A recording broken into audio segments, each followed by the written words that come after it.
Hello, and welcome, ladies and gentlemen. The things I'm about to tell you are critical for your comprehension and for the purposes of being birthed into this corona period. I will be taking my time and being slow and methodical as possible. When I say slow, I should say steady. So if you guys you folks out there need to put up the speakers, by all means do so. I had little or no time to prepare for this, but it is critical information that you need to know. Some of which I've already covered. But for the rest of it, which is like almost 80%, there will be new knowledge to you. One is that a few years back, there was what's known as a block size wars. This block size wars was the critical aspect that allowed Bitcoin to be what it is now. That is to say, and I'm looking down at the notes here, and I'll read it off because it is a pivotal moment in our history, which took place in 2014, I think it was, and won over that particular battle in 2016. It says on my notes, on the surface, the battle was about the amount of data allowed in each Bitcoin block. However, it exposed a much deeper issue, such as who controls Bitcoin's protocol rules. In other words, as early as 2016 to 2014 to 2016, the rulers, because wherever there is a rule, there has to be a ruler. And that ruler is usually of a principality. They nearly successfully hacked the Bitcoin, the integrity of that blockchain. The outcome would have been that some Bitcoin holders will have a greater value than other Bitcoin holders will do so. In other words, creating, once again, the medium of disabling men and women not to have their full worth as to what these coins are, just as in the currency market. The profound statement which I have only recently come across, and it's not my discovery, it's not me publicizing it. There are very famous Bitcoin champions that are out there that I got this information from. I was totally unaware of this battle that was taking place. You see, ladies and gentlemen, if the tragedy is that if that battle had been won, where they were going to corrupt the Bitcoin chain, the blockchain mechanism, to disadvantage the men and women on this planet, we would have never had a venue, or at least an avenue, out of being servituded to the Federal Reserve, the Bank of England, and the rest of it. Have no mistake, you have understood and you have comprehended in every single way that essentially you are and are treated like a slave.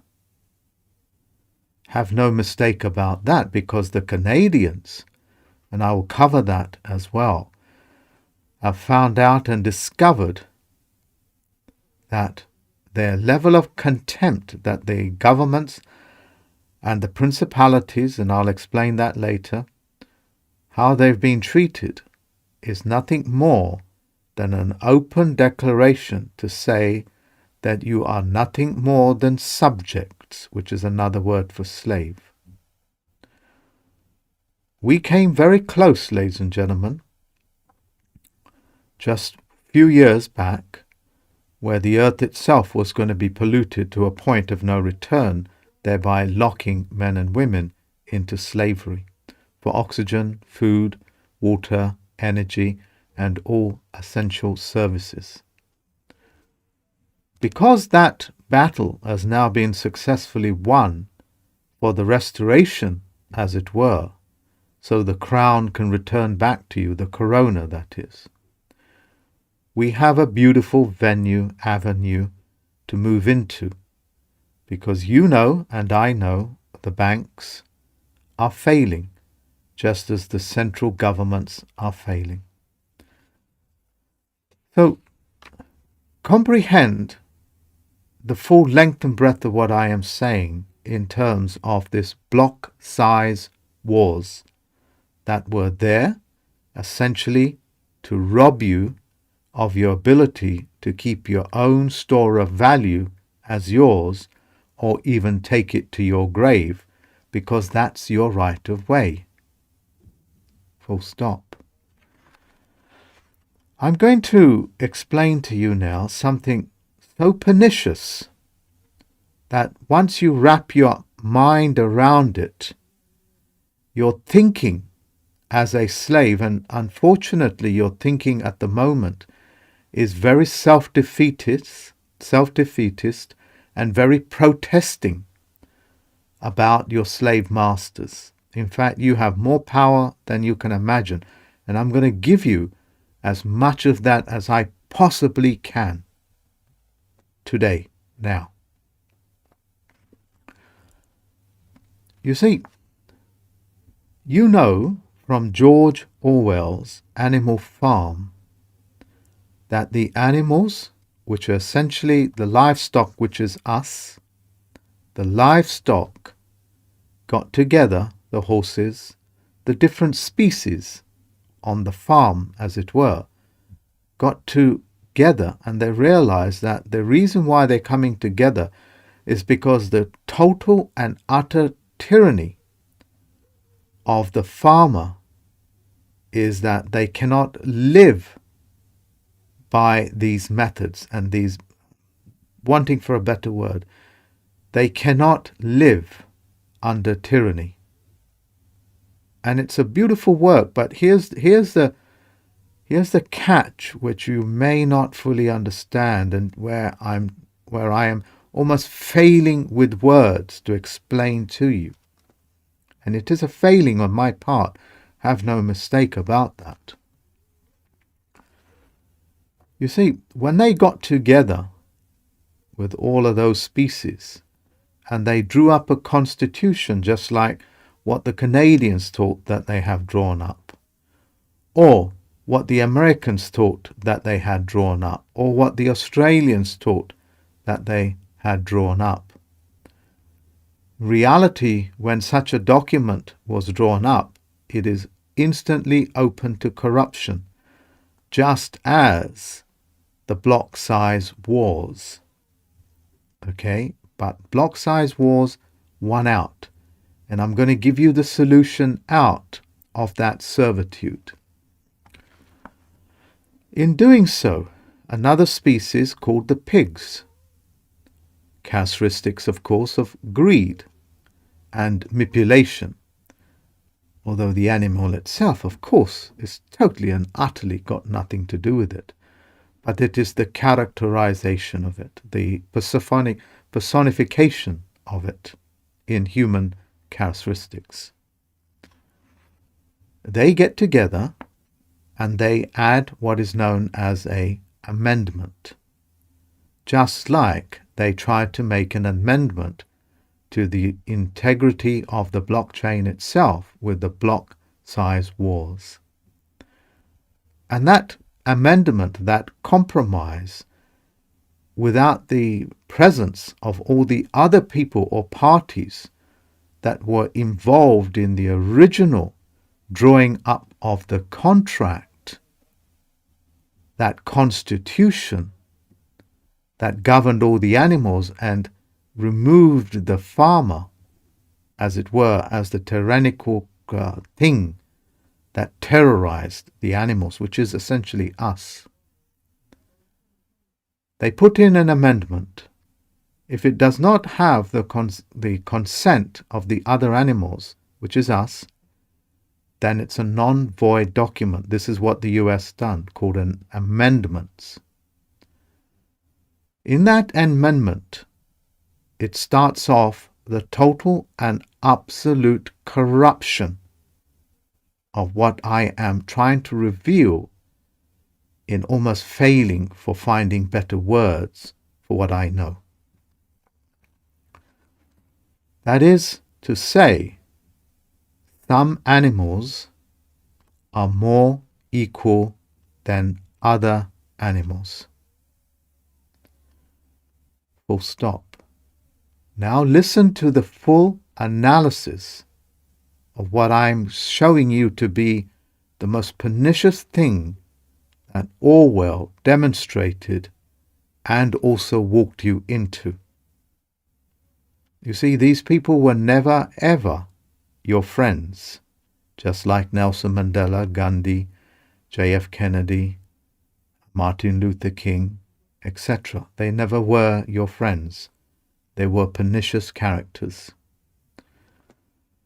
In doing so, in that constitution, that amendment that some animals are more equal than others, it set in place a motion of events within the other animals, which is us, to say they now have to work very, very hard, do their very best to show that they themselves, due to this amendment, are more equal than the other animals in order to attain to the level of that of the pig. So, what is the analysis here? You see, they got the horse, which is the most passive. Strength normally is very, very passive. That is why you find beggars will quite often ask very strong and powerful looking men for money, because generosity normally comes from very strong people. You can draw your own conclusions from it. But in doing so, as I'm trying to describe, in doing so, what they got to do is essentially the horse, and as the other animals, have to work against each other to show that they are more equal than the chicken or the duck or the other species, in order to fulfill its agreement in the amendment. You understand? It is one of the most pernicious and disgusting ways in which to create a conflict in a group of animals, people that have come together to show that we're all equal in the things pertaining to, like happiness, right of way, to be able to speak and spoken to and addressed with decency and respect, as the Americans will say, life and liberty.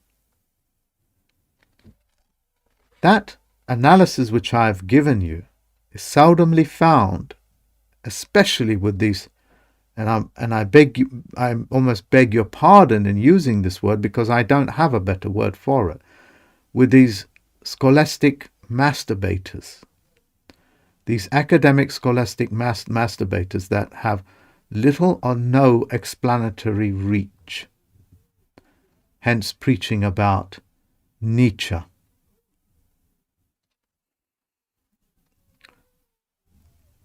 So I'll come back on point. One of the one of the tools that was used in this blockchain block size wars is identical in every way, in every format, as the tale of George Orwell's. Some animals are more equal than others. And there they put a full stop to it. But your ability as a man or a woman is to follow what has just been said to you to its most logical conclusion. And there you will see right before your eyes the means by which to destroy the Constitution, the means by which to destroy these animals, or these men, these women, these people coming together by just making that amendment. Because when you compete with each other, you're essentially pulling away each other's energy in order to get on top of each other. This is why creative people do not compete. I do not compete with anybody, but a lot of people want to compete with me. You see, because they lack creativity, and it is the same identical lack of creativity that wants to constantly corrupt, because on the back of that corruption of the block size wars, and on the corruption of George Orwell's 1984, or even Animal Farm, is that the end result is it will cause internal conflict by having that amendment. And hence the word amendment essentially means no mend thinking. That's passe. M-E-N-T means to think, like mint. And A means no, and the root word means man. Okay? Mend, man. So mend is what men do. It essentially means no mend thinking.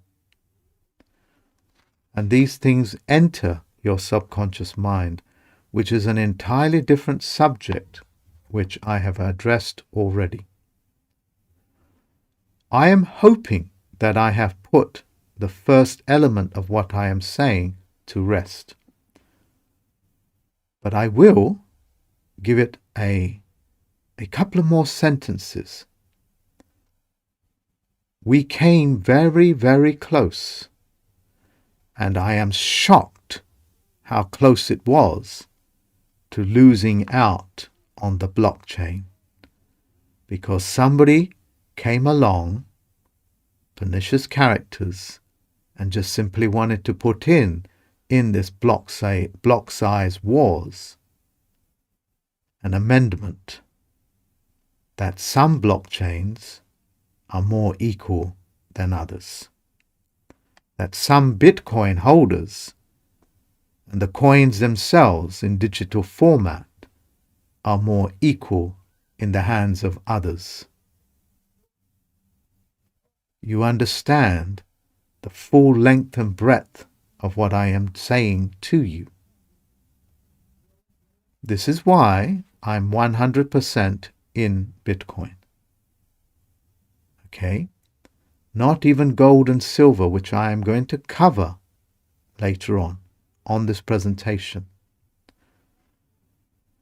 Full stop.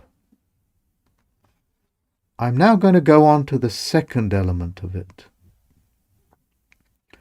And I want you to understand and comprehend the tragedy and the mechanism, the means of which to blind people. How to blind your children, rob them of their senses. If you teach your children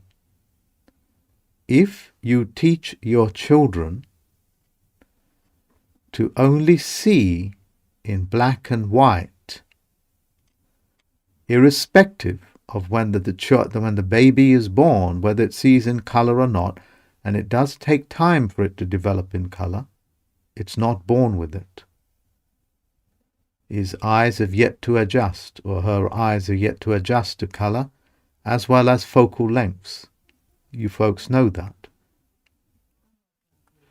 If you teach your babies from the point of birth, or even at age of 7, to only see black and white by telling them that is black and not red, by telling them, no, that's not grey, but that's black, by telling them, no, that's not yellow, but that is white, when you create that two-dimensional way of seeing things, black and white, quite literally, visually, eventually within about 90 days, and this has all been proven, as disgusting as it is, your baby will grow up for the rest of its life until it discovers something better, only to be able to see black and white. In other words, a perfectly normal baby that has been totally and utterly educated, even in the most loving, understanding fashion, or even in the most brutal way, when you teach it only to see black and white, and to convince it that all other colors are nothing more than black and white, that is all the baby will now begin to see right through adulthood, until it encounters a paradigm shift.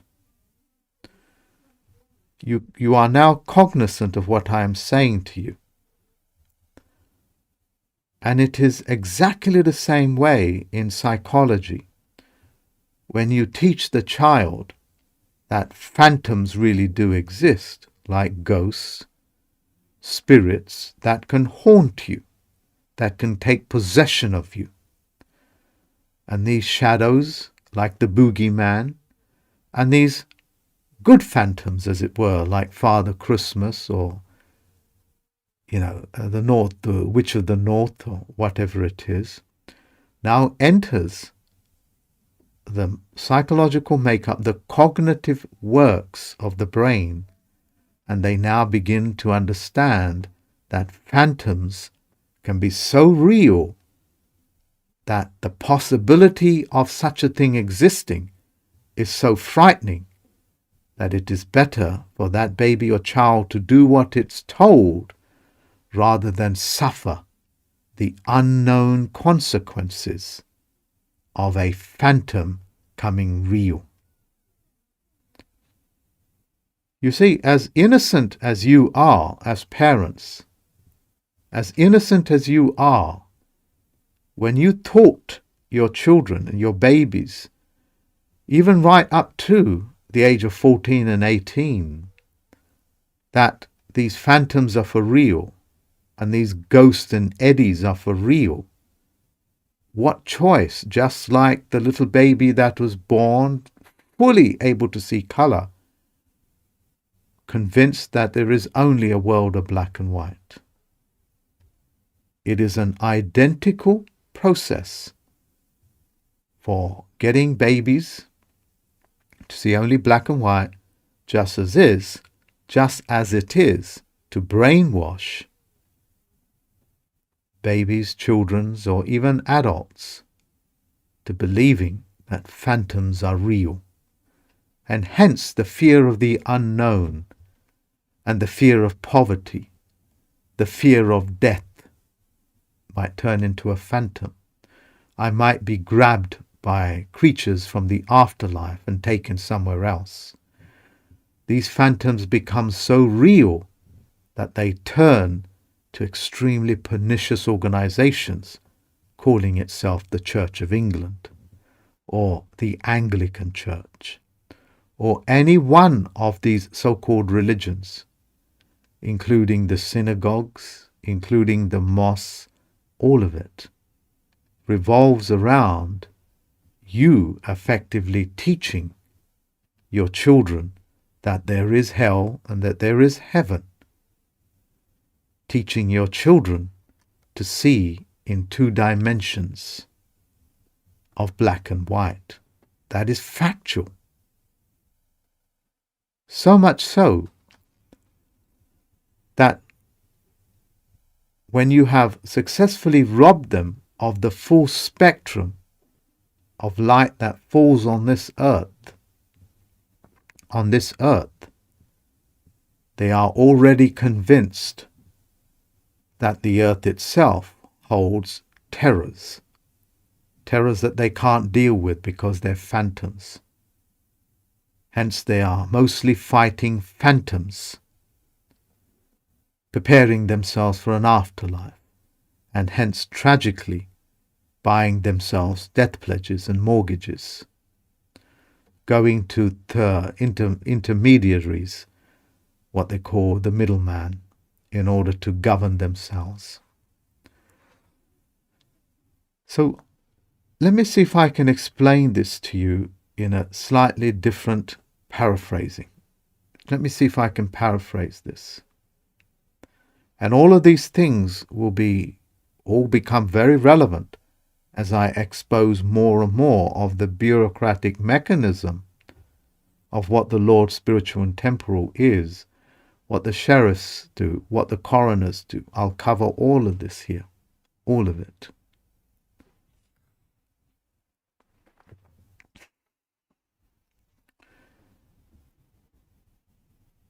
You see,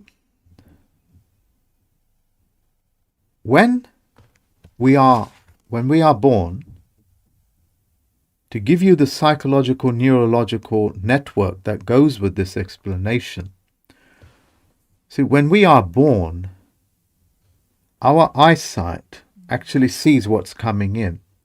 So, as you are looking at me, when you are born, the true image on the back of your head, as it were, is actually upside down, because the top end goes to the bottom bit, and the bottom bit goes to the top end.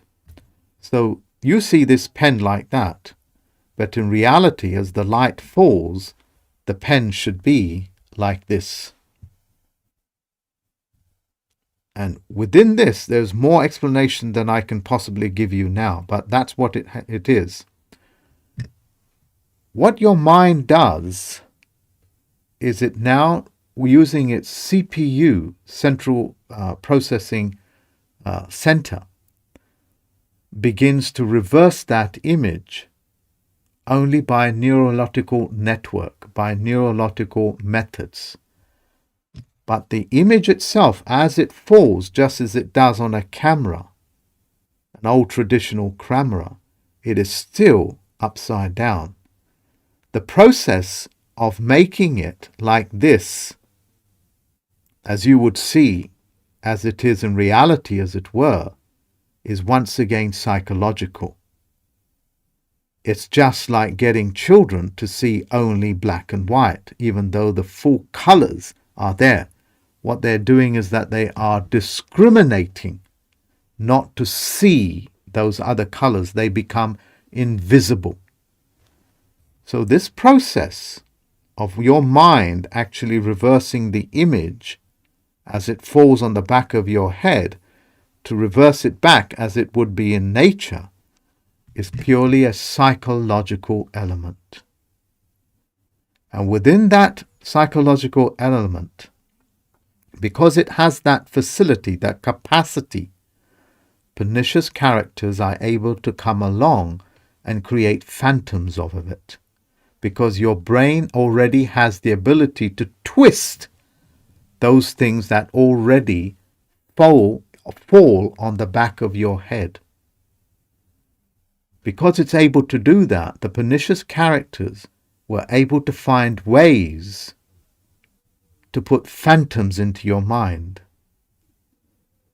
to be able for you only to see a limited number of things and possibilities in life. You see, how many people cannot think their way out of a banking centralized system,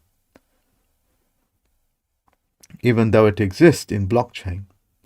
How many people cannot think and work their way out of a centralized government, calling itself Canadian government, UK government, or whatever it is? How many people are unable to visualize and work that in their minds, even though such a thing exists, and that's called a bureaucracy. How many people are unable to see anything outside of a corporate world, like a corporate governance, even though such a thing exists, called cooperatives? How many people are unable to think and feel that their faith with their Creator requires no middleman, no vicar, no pope, no nothing, no's, in order to commune with your Creator on a geometric level playing field? How many men and women out there always feel disadvantaged, put upon, raped, pillaged, imprisoned, lied to? How many?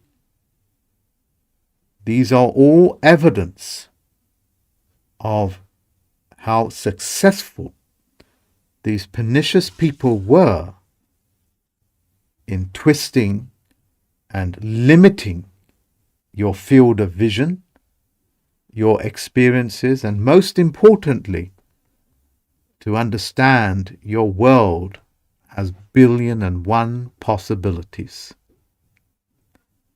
to the point they've reduced it to either a possibility of this bank centralized to another high street bank centralized, giving you the illusion that that one bank on the high street is vastly different from the other, or because it has a different color on it and a different emblem.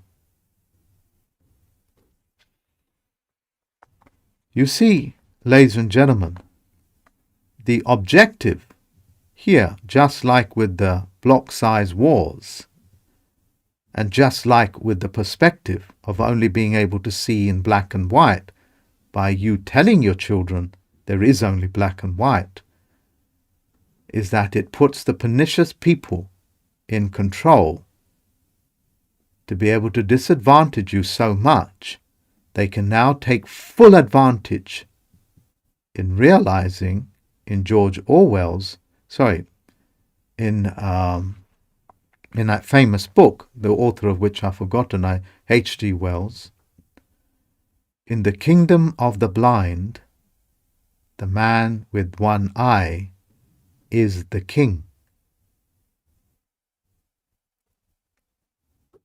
Think about it. In the kingdom of the blind,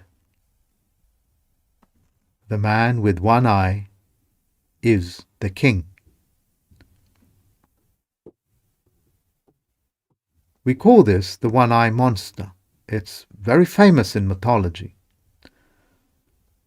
But essentially, the people that have locked you down and forcibly taught you wrong ways of counting, of reading, writing,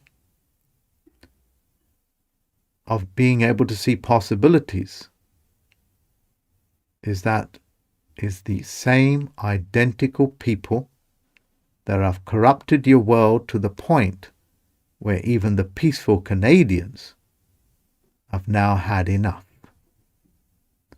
And that's ricocheting all over the world. Full stop. I will now come to the third. And the third in reality should have been the first, because that is the most important that you folks need to listen to.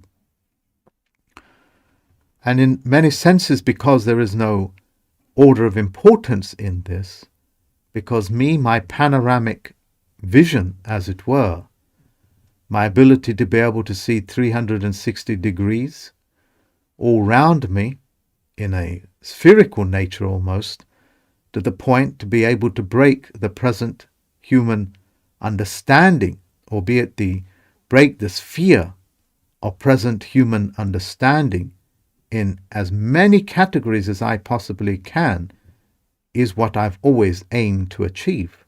Hence I have no competitors. Just like with David Wayne Miller, he had no competitors. And there are thousands of people on this planet that are so creative, they got no competitors. That's called unique. And I will also describe to you how to touch that uniqueness by pure science alone. In other words, you can follow it to its logical conclusion without no corruption in it. It'll make perfect sense. You have globally, ladies and gentlemen, what is known as a chieftain. And these chieftains, under fiefdom, it's called fiefdom, they're commonly called chief commoners. Chief commoners as in common law. Please do not, let me pause, it's too negative.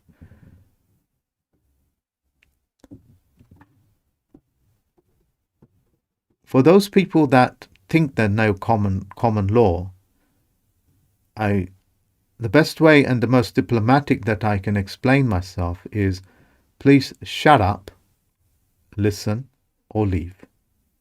Because you don't know anything about common law.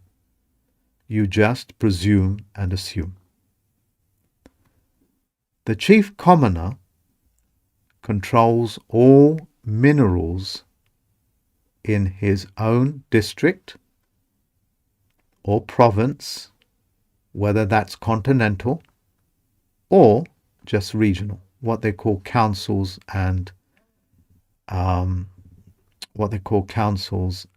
parishes. They're all run by chieftains. And if you haven't understood it, let me explain to you again. They control and own and have laid claim to all minerals that's within their jurisdiction. So if I am the chieftain and I live in a place called Forest Gate in East London, I should say that's my dwelling. And if I was the chief commoner there, I would own everything on the surface as well as the air on top, which is called a ceiling. That's what they call it, ceiling. So essentially, from the atmosphere above, so if the Earth is like this, and the myosphere is like that, I essentially will own in a V shape right to where the Earth is. And as the Earth goes this way, I will now own everything to the core. Okay, so it'll be like this. So that will be the surface of the Earth. This would be the atmosphere. And that would be the core of the Earth. I essentially own everything in it. What lives on top, what lives above, called airways, okay, air control, and as well as all the minerals, the water, as well as the people, the livestock, the wild animals, the trees, I own it all. You understand what I'm saying to you? That is what a chief commoner is.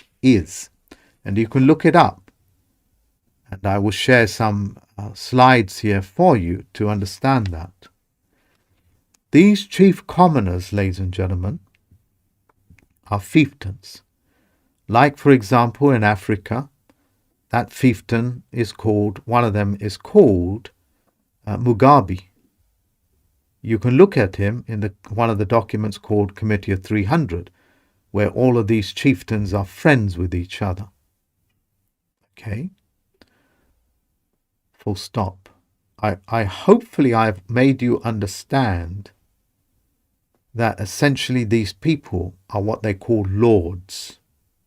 Lord means landowner, owner of cattle and chattel, which is essentially you and the housing. Everybody understands this. This is called feudal system, and in India they call it, I think, a caste system. In Africa they also have a name for it. Every country in the world actually has it. Now these chieftains a very long time ago all came together and made a contract, and I've done a video on that. Okay? That's about 2-3 years old. And because of this, because of their position that are so powerful, they were able to disguise themselves so you don't understand how the chieftain works or the bureaucratic mechanism works. And in doing so, typically, for example, let us say in the Americas, the so-called Red Indian chiefs are portrayed as being victims of the United States and the settlers. That's how it's portrayed. And that these chieftains are essentially like savages, not at all worth making treaty with, or making contract with, or communing with, or creating a council which I'm going to also explain to you. Because the images that you have in your mind, that these redskins, as it were nothing more than people with feathers in their head, eagle feathers, as it were, and that they wore as part of their coquette or coquetry the brilliance of a male bird in nature, like the eagle, like having the prowess of like a mountain cat, taking on the personas, as it were, of these animals. They portray it to you that these men and women are essentially nothing more than just silly people with feathers in their head, which would be the correct statement, because that's stupidity. Do you really think you can put feathers in your head and make head dressings from it and wear the skin of an animal and think that you have the prowess of that animal and the strength of it and that you have the foresight of it? However much symbolic these languages may be, you are not that by just simply putting it on. Men are men, eagles are eagles, tigers are tigers. If you cross it, you're basically leaving the position of a man, which is more powerful than a chieftain. In doing so, they got the American people, as well as their own kind, as it were, their own tribesmen, their own counselors, that somehow that the Europeans treated them so awfully that they have no control. That the chieftains are victims of the European settlers, even though the Russians, the Chinese, the Icelandics, the Indians out of India were there all the time, including Africans, including the people from the so-called West Indies. They were all there. See, in doing so, what they successfully done is to brainwash you into thinking these chieftains don't have any power. But in reality, those Indians that are portrayed as wearing feathers are the ones that sold you out. Just as the African people are now beginning to understand their chieftains are their enemies. They're the ones that sold them out. To who? Who do they sell it out to? They say it's the British. Let me make it very clear. What the British is these chieftains. The whites, as you see, as it were, are just playing the administrative role for the Africans, the American Indian chieftains, the Indians out of India, and the rest of it. That's how they got you to believe that they are innocent victims of the British Empire. They lied to you. That is only one element of what I still need to describe to you, which is going to get more and more pernicious as I go along. You see, if the chieftain and the general public understood the process of what I'm talking about, the people will rebel and just simply hang the chieftain, or set him on fire, or drown him in a lake, or her, whoever they are. So what they do is they set up what is known as city-states. And I'm going to show you, and I'm going to tell you that I've broken the code on it, to the point where I'm going to name and shame them for what they are. That's how powerful this is. That's why it's critical knowledge. But you have to stay with me with the logic. You have to stay with me following it to its logical conclusion.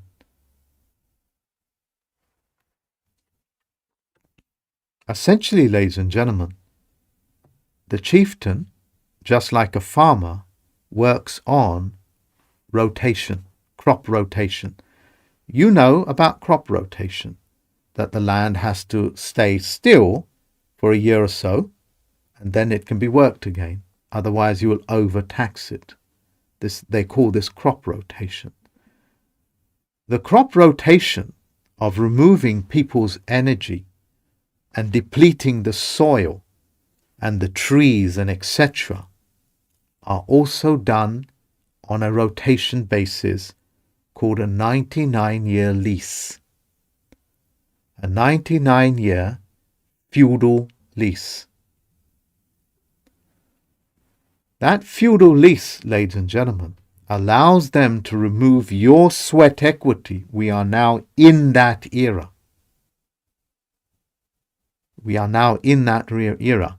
That allows that 99-year time, that's what he needs, that's what the chieftain needs, to be able to remove the entire sweat energy, the entire commercial energy of you, the people, into his treasury. In England, that's called the Church of England. Church quite literally means Lord.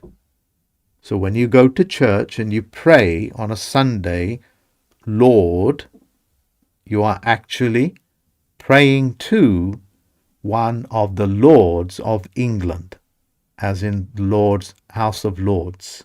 And I'll tell you that mechanism, because Church of England quite literally means Lord of England. Let me say it again. Church of England means church means Lord. When you pray, you're praying to the Lord of England. That's how powerful this explanatory reach is. In order for that chieftain to now get you to voluntarily give up that energy, and so he can put it into his coffers, because when you remove energy from people, you're essentially removing their life and putting life into you. Just like a vampire gets to live that extra night by sucking on its victims, by drinking the life energy, which is the blood, as it were, into itself.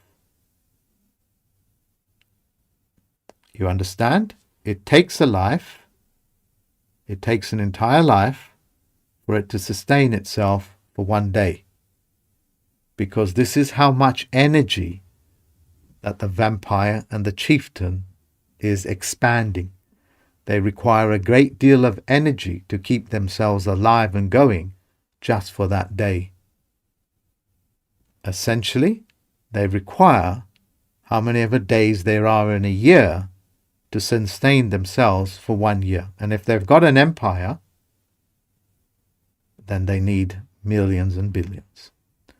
The Federal Reserve Bank was set up by these chieftains in their private capacity to issue notes that allows them to take greater and greater percentages of your life from you and into their coffers, called the treasury. So if this pen or a coin is representative of a year's work of you, if somebody steals that pen, you've lost your whole life, because you've worked for your whole life. Your time is your life.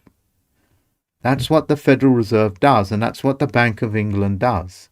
What is the Bank of England? It is the Bank of the Lord of England. The Bank of England is another way of saying the Church of England. There's more. There's 1,000 times more. Now, you know, and I know, there's going to be a lot of resistance. There's going to be a lot of resistance from the people if they find out that's what the chieftain is up to. So what they do is that they disguise it with this city-state. So I'll come back to the city-state. The city-state of London, the City of London, is one example I'm going to use. One example. There are many others. The chieftain the chieftain of the City of London now knows that he has given out enough fraudulent documents and fraudulent notes called money, and created so many death pledges called mortgages, and that he's essentially put his people, as it were, into total and utter servitude to the instruments of paper, which are the bank notes, which are the mortgage notes, which are the loan agreements, which are the credit cards, and so on and so forth.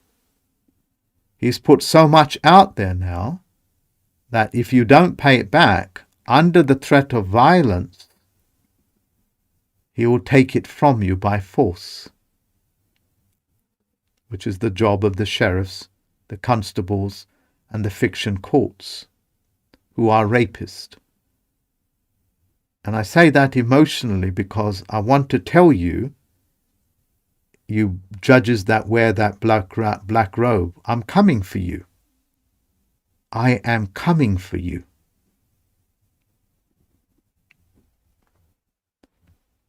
So, when he's ready, when that lease runs out, just like crop rotation, it is time for him to pull it in. And they do that.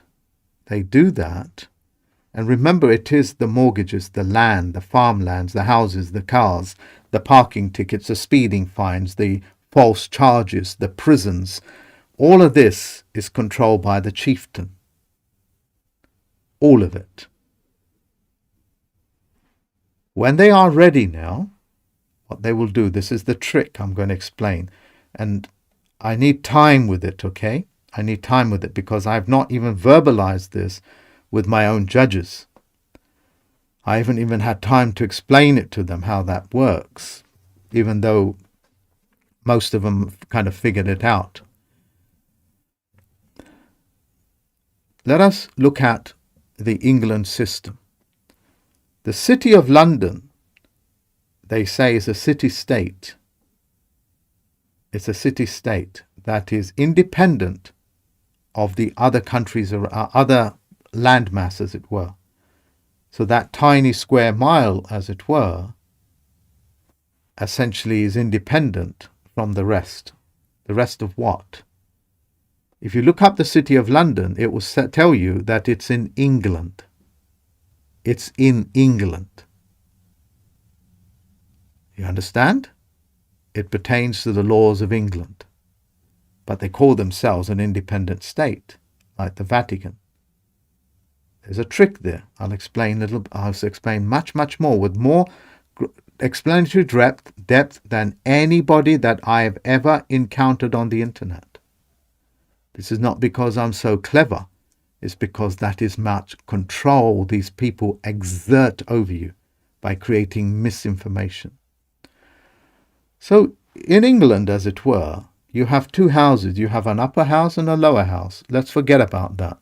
Let's just look at Parliament, whether it's upper or lower, or an other element called the House of Lords. House of Lords, which means another word for saying house of church. Churches. It's the house of churches. That Lords, ladies and gentlemen, essentially gives orders to Parliament, what they call the House of Commons, to convince the common people, which are subjects of the commoner, called slaves, that's what a subject is, to be able to talk in such a way as to rob them of their ability to control their own minerals. That is, the minerals of you. That's why they talk them into saying there's a wattage supply and therefore there's a shortage in wattage supply, drinking water, so we need to now take that water from the sewage, which is another word for the defecation and the urination that you do. They're going to pump it back in and serve it to you as drinking water by putting some, I've forgotten the chemical, aluminium sulfate, I think it is, that causes the water to become crystal clear, even though it's shitty water. This is just one example. That's the job of Parliament, to parley. The Lords, ladies and gentlemen, are essentially the men and women that control the individual parts of whole of England as you see it on the map. You understand that? But if the people figure that out, they'll think, hey, that means I'm a servant of that Lord. They'll figure it out. So what they do is they create another layer of fraud. What they will do in open sight, every time a parliamentarian called a MP must not ever look at a Lord. They must lower their head to a Lord, even though they say the Lords is the lower chamber and that the Parliament is the higher chamber. So if you out there bow to me and are not allowed to look me in the eye, what does that mean? That you are not on a level playing field with me, that I am above you. You understand? Now that the Lords give them the instructions through their whips to tell Parliament what to say, and Parliaments are servants of the Lord and not of the people, they convince you need to go to a third party. So in doing so, those Lords sit there also very innocently, and you so innocently pray to these Lords every Sunday, just as you do every Friday in your mosques, just as you do Friday in your synagogues, just as you do on a Saturday in your temples. In your temples, they're identical. So the question is, how have they figured out? How are they getting the energy out of you? Well, what happens is this. In the shield of City of London, their emblem in Latin says, O Lord, direct us. The City of London chieftain shield is saying, Lords, out of Lord spiritual and temporal, outside of that zone called Westminster, the zone outside is the City of London, they're basically saying, direct us, when they are deliberately telling you the opposite by saying we are independent of any other countries, or independent of Parliament, and so on and so forth. They get you to pretend that Parliament works for them as well, and the Lords. No. You see, the Lords, in their private capacity, tell the chieftain, do this now, just as they do with the parliaments.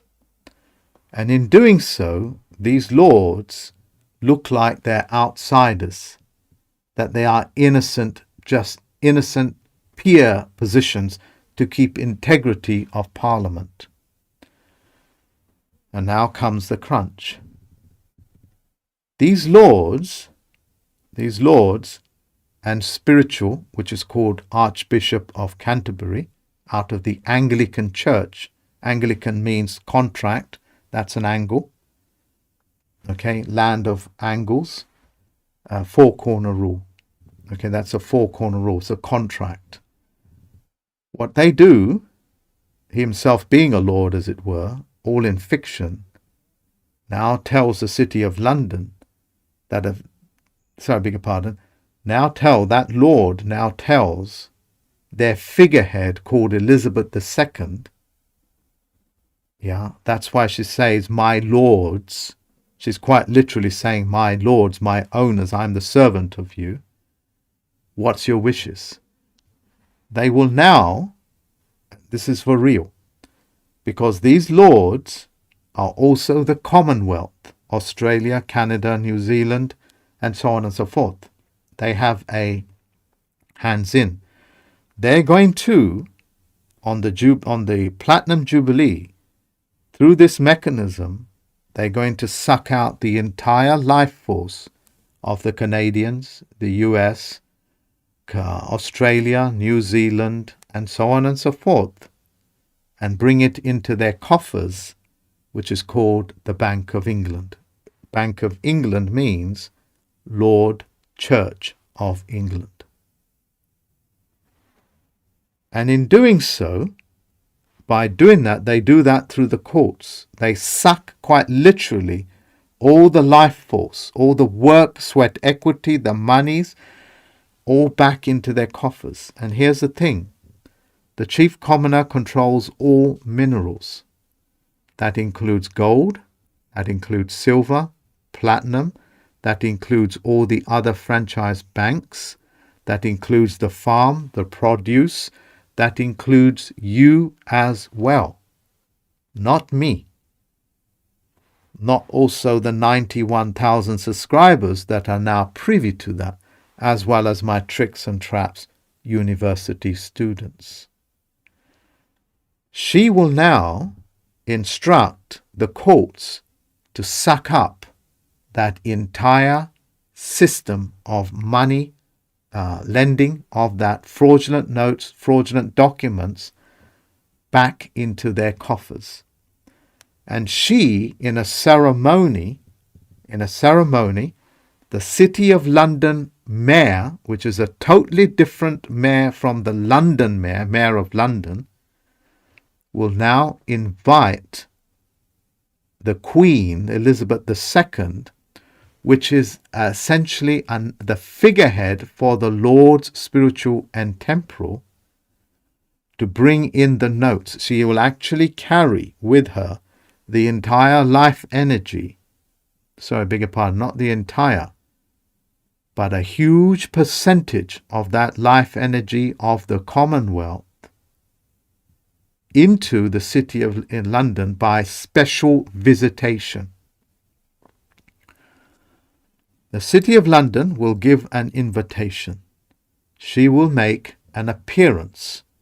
Essentially, she will take those notes, that entire trillions upon trillions upon trillions of life energy, crossing over the so-called boundary of into City of London, where she will hand it over to the other mayor, because one mayor is on a level playing field to another mayor.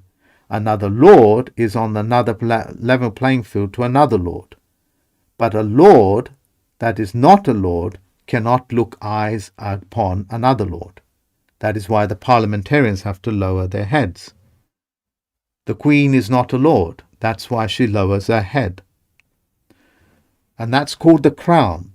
So she will take the entire crown, the corona energy, and hand it over by visitation, called the mayoral ceremony, where the City of London mayor will invite Elizabeth II to hand it over, with also the City of London mayor and the London mayor. And then they will cross that boundary, called, what they call boundary line, like from the US to Canada. They'll cross that. Just Washington, D.C. has the same thing. And she will hand it over, where the chieftain will now put that into the Bank of England. That Bank of England will now transmit that energy to the Lord's spiritual full stop. The Lord, the House of Lords, are your slave master by name. Look them up and you'll find their names. write to them now. You bloody well stop and correct them. You stop them and correct them, because slave trading is punishable by hanging in any country in the world. You understand, lords, what I have done to you today? You understand what I am doing to you, and understand you will. In doing so, ladies and gentlemen, you look them directly in the eye for what they are. They stand beneath you because they are a legal fiction. Do you understand? Do you comprehend, you lovely people out there? You fantastic people that I think so much of, that I give so much of my energy and my knowledge to you, so you can make full use of it. You must make sure that this lords, through trickery, through foul means, do not remove your life force from you. I know it is challenging to understand and comprehend that virtually all the sheriffs, they have their own sheriffs, all work for these lords, that every single administrative government, corporate governance, all work for these lords.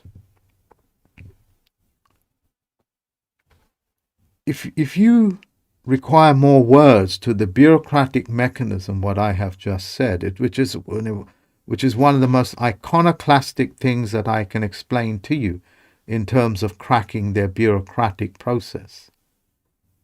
If you need more, go into an emotional level, but in a controlled way. In your innocence, you go to church, but you did not know a church meant Lord. You thought it was Lord Jesus out of your innocence. But a Lord quite literally means a Lord. It's a legal fiction. That's what a church is. It's a legal fiction. That's why every Church of England has no crosses outside of it. Those symbols that you see, they're fortifications where arrows used to be shot out of if needed to be protected by invading forces. The Church of England has always been the banks of the provinces of those areas. Do you understand what I'm saying to you? This is how pernicious they are. This is how effective they are to get you to pray to them. You are essentially praying to those witless buffoons in the House of Lords. This includes the Canadians, the Americans, and the rest of it.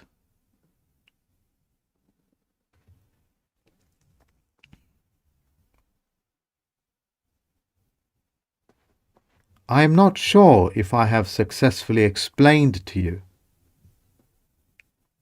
that bureaucratic mechanism and how that works.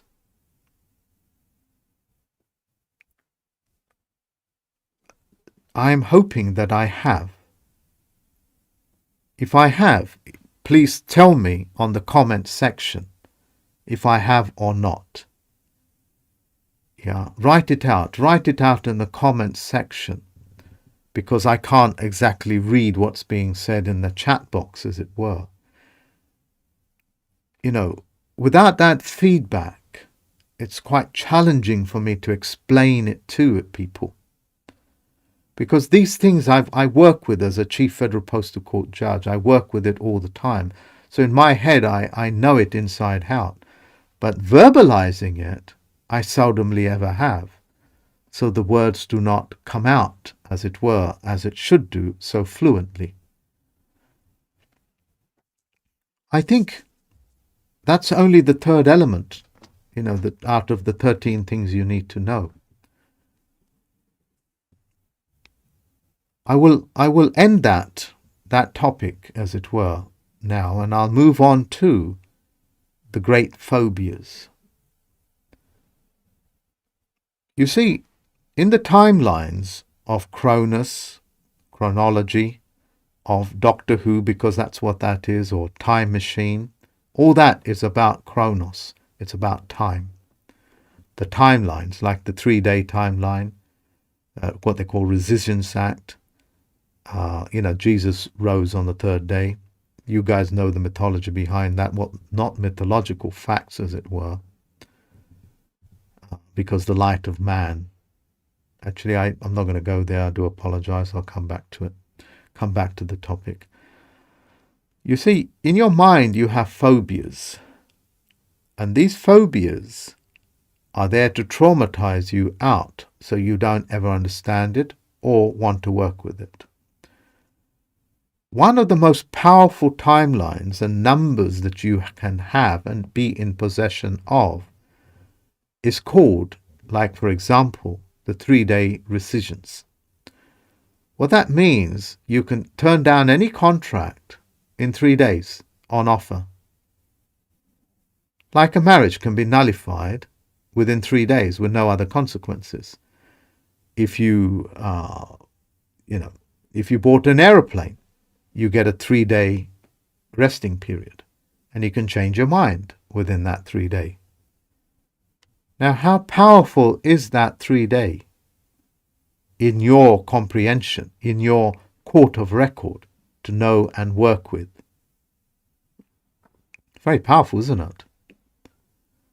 So what are the mechanisms that they will do and create to move you out of that understanding or even touching, or being so frightened of touching that 3 days? Your ability to refuse a contract. How powerful is that? Well, it's very powerful. So they might come up with traumatizing events like the 3 Stygian witches, which is our symbolic representation of your ability, since time-honored means, to refuse a contract.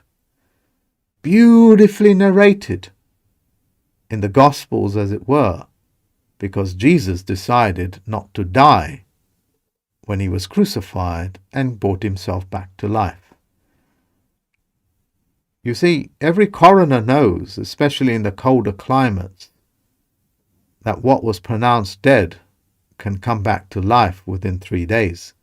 That's why the body is not contaminated or broken or wounded in any manner, but left to stay for 3 days just in case the man or woman decides to change their mind. People can be in comas for 3 days with such levels of shallow breathing, or breathing sort of like 5 or 6 times a minute, that the coroner will miss it. These are all factual. World War II soldiers were buried alive, knowing full well that a vast number of them are just in trauma, comatized from the trauma, which is a natural defense of the body, that they come back only to find that they've been buried alive. These are all factual. When they dig them up later stage and they say, what are these fingernails? They're saying, oh, it's just a reflex. Yes, if rigor mortis hasn't set in, they will move about. There will be reflexes. But for them to scratch and scratch till their fingers bleed in the coffins. You see, freaks like Kissinger knew this, and people worship him as a hero. But that, I'm going off subject again. So that's a very powerful knowledge, isn't it? Your ability to turn down a contract within 3 days. That includes the prison. They call that the 72-hour rule. So they create traumatic events, like, for example, the 3 Stygian witches. Whoever would want to go anywhere near the 3 ugly Stygian witches, who would suck out and eat and cannibalize you? You see, they're building up a trauma, so you'll move away from telling the lords or the courts to go screw themselves. Another very powerful tool, a number in your arsenal, is the number 13. You see, Jesus' disciples were 12. There were also the 12 constellations, and Jesus being the fiduciary, the 13th. 13th is also what makes a council. A council has full dictatorial powers over all corporate governances. Once it's put on paper, the governances, the corporate governances, whether it's Canada, United Kingdom, United States, will go and do the wishes of the council. To bring everybody, all 13 people, which is essentially the 12 qualities of men and women, like the 12 tribes of Israel, coming on a level playing field under a round table or a square table, which is another word for a contract, four-corner rule. And when they come together and agree upon something, just like Animal Farm, they have created something very powerful. And if you let that serpent in, it'll put an amendment to it and try to get the council to cannibalize itself. So what lengths would these people, these lords that commissioned the makings of the movies, go to rob you of your ability to come to Agrada and draw up your own constitution, called a council? It's a very powerful tool, isn't it? Your entire mythology revolves around the 12 constellations. Virtually every culture on the planet has it. India, US, Africa, China, and of course, Europe, as well as the Middle East, Mediterranean. They're all 12, 12, 12. And the 13th, of course, being the one that brings them together. How powerful is that, knowing that? How many founding fathers were there in the United States of America? 13. How many stars are there on your flag? On your notes, on your shields? 13. How many feathers are there? 13. 13, 13, 13, 13. So what lengths would they go to? Well, when you go into a hotel room, they'll say, we don't have number 13 because it's bad luck. So you're brainwashed from the beginning, even on a subliminal level. There's no room number 13. There's no level, floor level number 13, because it's bad luck. Why is it bad luck? When number 13 can create an entire council, and Jesus or Christ had 13. What other things would they do? They might say, well, it's Friday the 13th, and that's a very bad number. It's bad luck, especially in Christianity. They shun upon it. Because power comes with that 13. It's your ability to control the best in the various species of men and women, psychological types. The strengths of the constellations is what you're able to bring in under a fiduciary with the 13. They might create horrific movies, horror movies, called the Friday the 13th,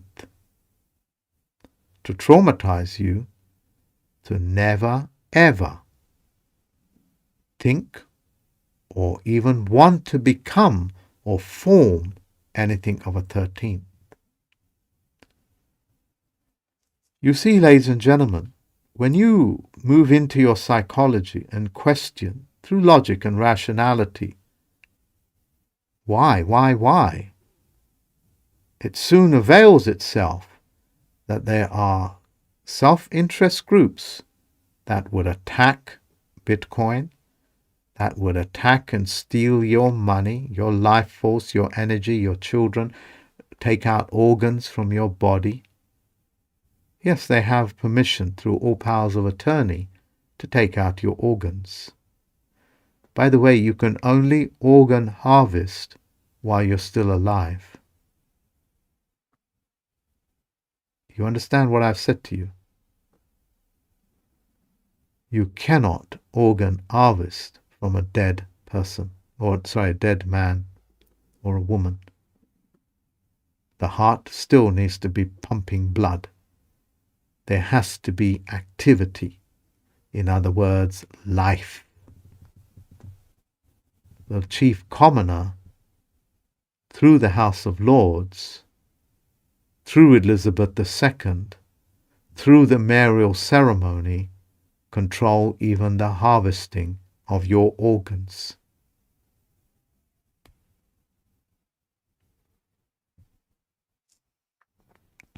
We all know about the 13 tribes of Israel and one lost tribe, which is very symbolic to say they've lost the fiduciary system, or mankind has lost the fiduciary system, which is the system of trust. The blockchain system was able to overcome that by making it a trustless system, where everything is so plain and open, you bypass the trusted party. You see, in psychology, ladies and gentlemen, this is within your genetic code, which I will also talk about.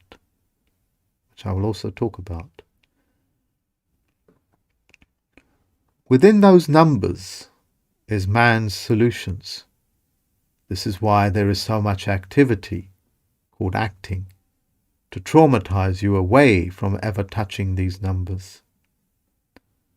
And I'm revealing it and educating you as a gift for the Corona period.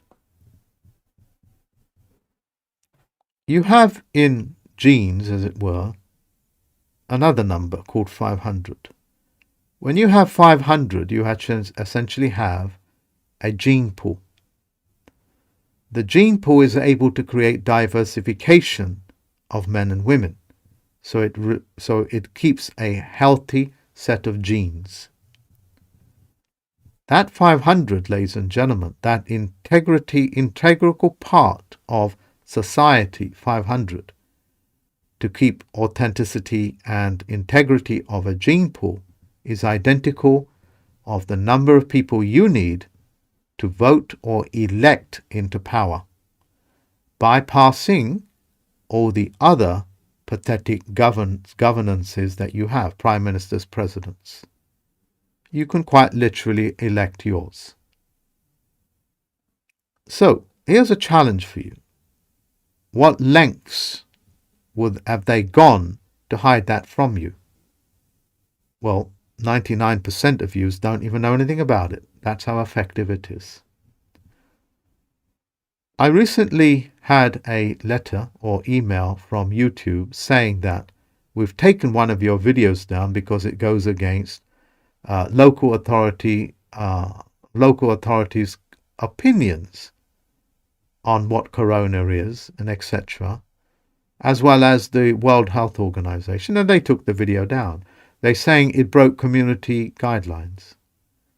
Well, my subscribers, 91,000 of yous, are this community. Which one of yous, or which 91,000 of yous, said I've broken community guidelines? Did you say that? No. So who did? It must have been the other billions of people that watch YouTube. Did they vote this in? Did they elect this in? That I broke community guidelines? No. So what will happen if 500 of yous leave a comment, or 500 and more leave a comment saying that Mark Kishon Christopher has broke no guidelines, put his video up, and I now take that and send it to YouTube as my terms and conditions, and let's see what happens. Because in order to elect a person into power, a man or a woman, you only need a minimum of 500. If you want to run for election in your local council, you have to put a deposit down. If you get more than 500, they give you your deposit back. You see, these are very powerful numbers. And these numbers mean everything.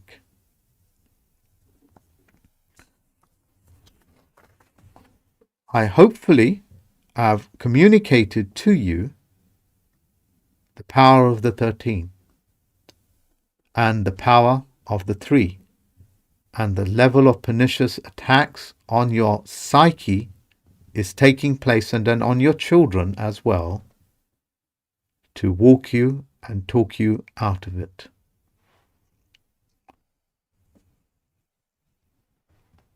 My wish is that I have done that.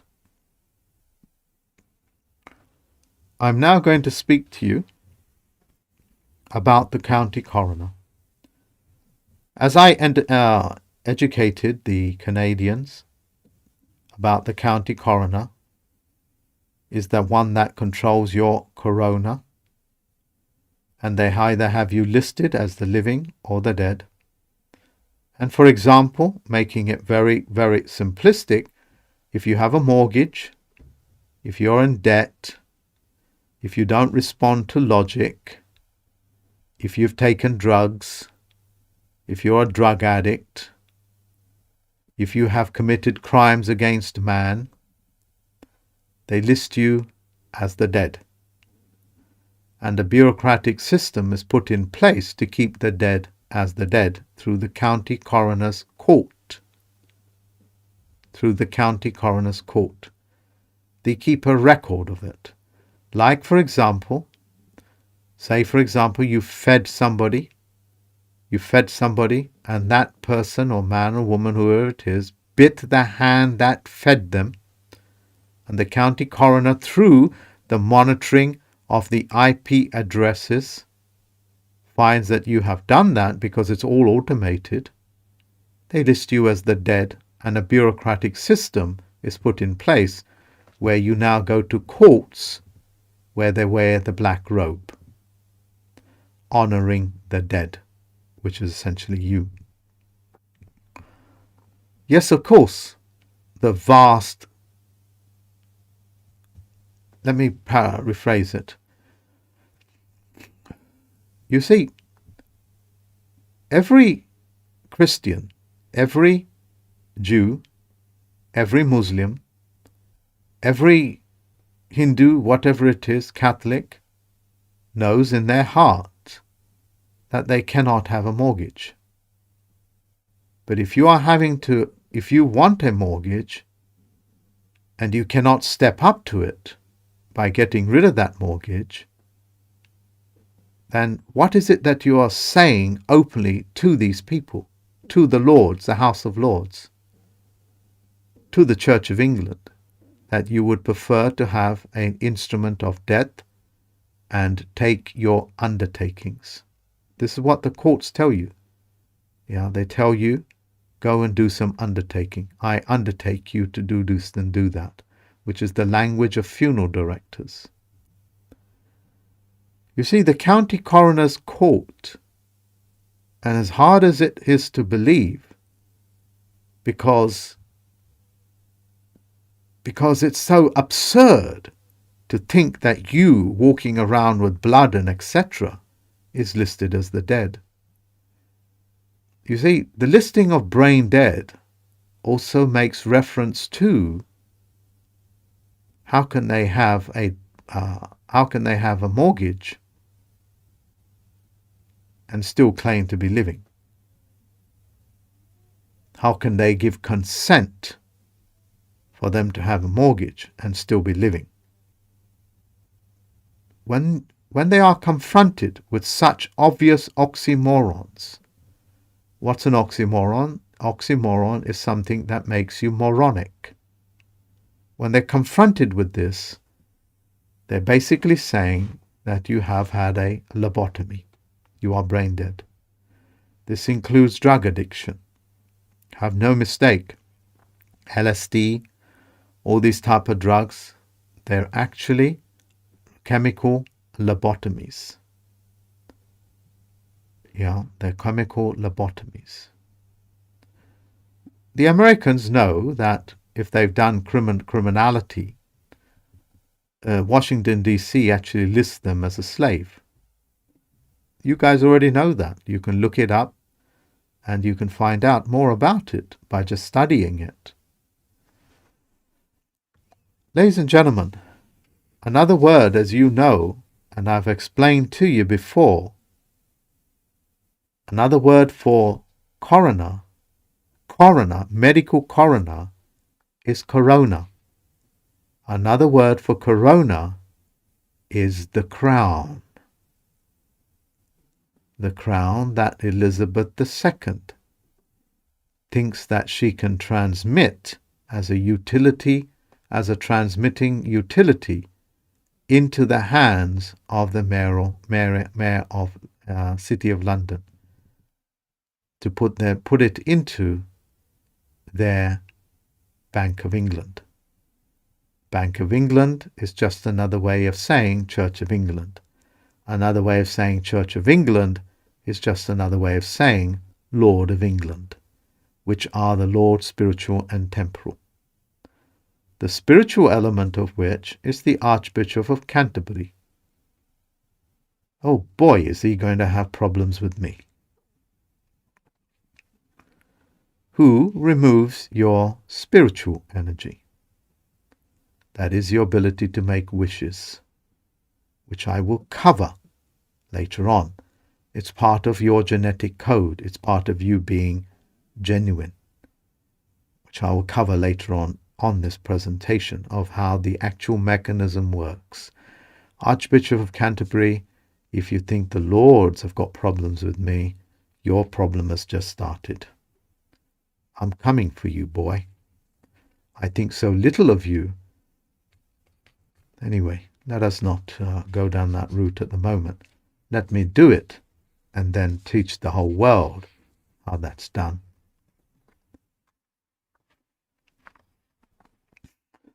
So you know the element of spiritual, which I will cover later. Now let's talk about the temporal. The Templar Bar is another way of saying Lord Spiritual and Temporal. Temporal is Parliament. It means something in your mind. The word temple, like a Hindu temple, Sikh temple, a temple, like the temple in your mind, this region called a temple, are all one and the same meaning. It means it's purely in your mind, nowhere else. Nowhere else. 3 elements, you see: Lord's, spiritual, temporal. Father, Son, Holy Ghost. Executor, administrator, beneficiary. You think up more. The temporal element of it is to keep you in a temporal basis, like a time temporal. It's to lock you in a position of going round and round and round with 1,000,000,001 oxymorons. Omicron. Moronic.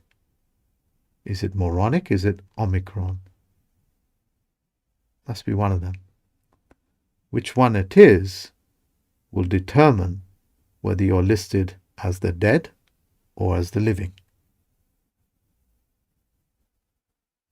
You understand what I'm talking about.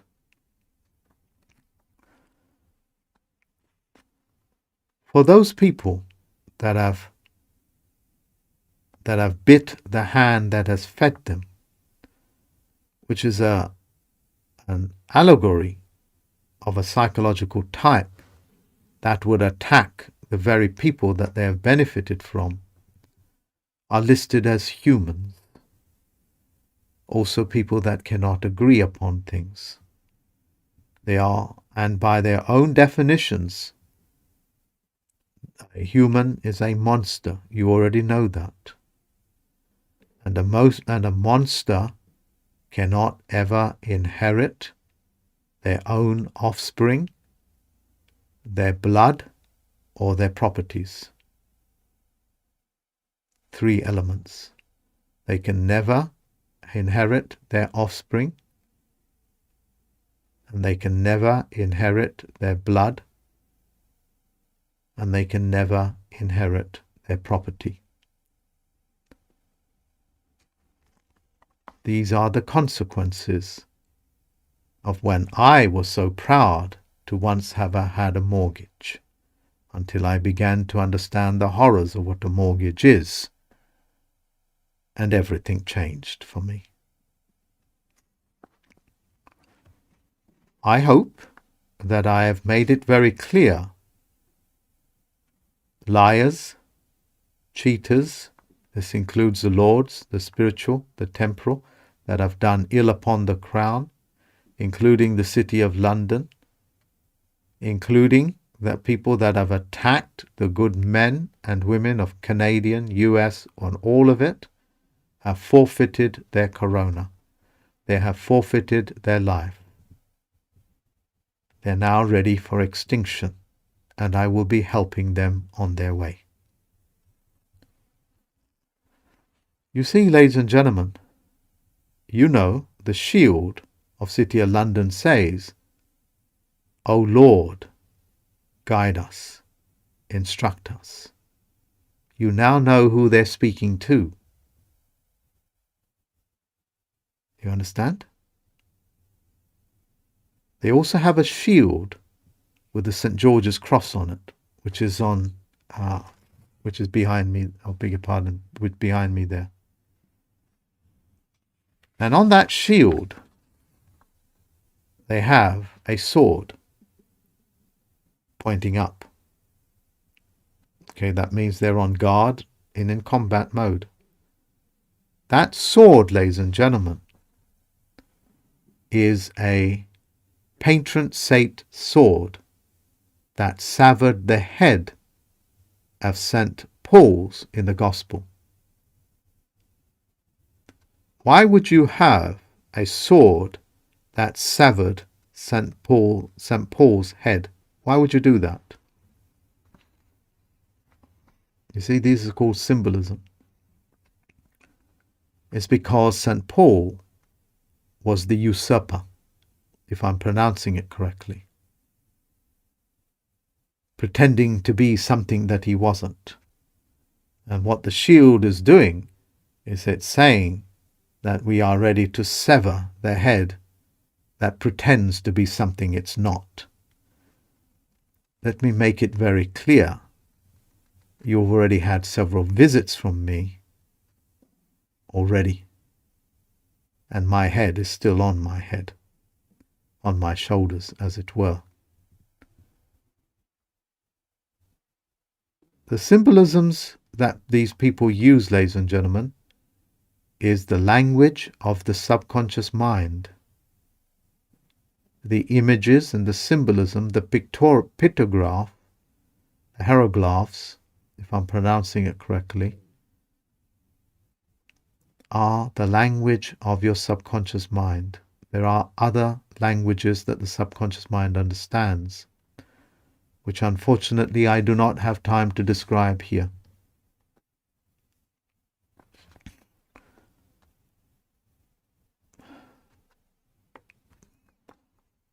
Have I also made it very clear, when you live a life of an oxymoron, when you have abused yourself with drugs, when you have met mortgages, when you actually believe that a God, which is essentially another word for something that sits slightly above a Lord, not the Creator, would actually believe you to cut off the end of a baby boy's penis and offer it as a sacrifice, if you actually believe this, you are brain dead. And the county coroner has you listed as dead. Think about it. What kind is it? What kind, as in mankind, as in this kind, that kind? What kind is it that would ask you to sever and mutilate creation itself and offer that as a compromise to killing your own son and offering it to a God? What kind of a God would say kill me your son, and Abraham would simply turn around and say, where do you want this killing done? In poetry. And then it turns around and says, well, I'm a loving God. Perhaps you shouldn't kill him, but just mutilate him in great agony and in great pain, and offer that pain and that blood sacrifice and that flesh sacrifice to me. You are listed as the dead. There is no animal on this planet that will ever allow any one of its offspring or children to be harmed by any other creature, including its own kind. There is no other animal, except one animal. It calls itself human. Men and women would simply hang you for even thinking of it. Hopefully, I have done my very best to explain to you how the County Coroner's Court works. And of course, I taught the Canadians, as I am willing to teach the Americans who are now mobilizing against Washington, D.C., as it were.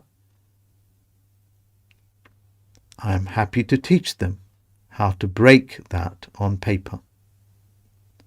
And that's a free gift, but you have to come to me. Offer, acceptance, the exchange of value would be the time that you spend with me. And then I begin to perform, and then you begin to perform. Offer, acceptance, exchange of value, and performance, which is contract law. Next subject. As you know, Russia is in so-called conflict with the Ukraine. Most of Ukraine have asked Russia's help, except the one that is dictatorial, that calls itself democratic. As one or two of my students and the subscribers pointed out below, that America, for whatever it means in passe, is a republic and not a democracy. Those two words that man pointed out in the description box has more wisdom than most of your politicians do, or the protesters. America is not a democracy. A democracy is actually a hideous thing when you analyze it and understand it for its true word, value. That's why it was called a republic. In passe, republic means no public. No public essentially means it's not an actor. It's a negative expression, because everything that is outside of the public, outside of the private, is actually an actor. Everything in public is actually an actor. So in negativity, in negative language, in negative language, it means non-acting. Remember, public also is another word for acting. That's why all your politicians act like geniuses, or they spend their time looking like idiots, which they are all doing as part of a script that they are following from their private counterparts that control them. Look up the word acting and you will see it means subject to a master. Look it up. Russia, ladies and gentlemen, for its nation, has developed many technologies. One of them is the healing technologies of frequency devices, which are centuries old. These frequency devices have an incredibly high efficacy. Your normal medications have an efficacy of around about 5-6% or below. Some individual ones may have greater. but essentially the efficacy of something like 6% or even 10% is pathetic by its means. And besides that, the pharmaceutical are the makers of poisons and potions. The opposite of a potion is a wish, what we commonly call a curse.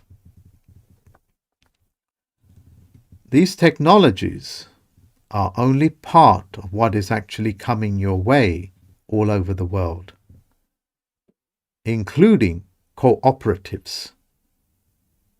As I have pointed out to you, these healing devices to be able to reverse what the pharmaceutical industry has done to you is coming your way. And wars are being fought, just like block-size wars, to keep these technologies out of areas where the pharmaceutical industry believes it has invested so much in corruption that it wants to get its money back from the corruption that it's invested by corrupting your body, in other words, living off of your sickness, that it wants it back. That's why that's one of the wars that are being fought for the modalities, the healing modalities.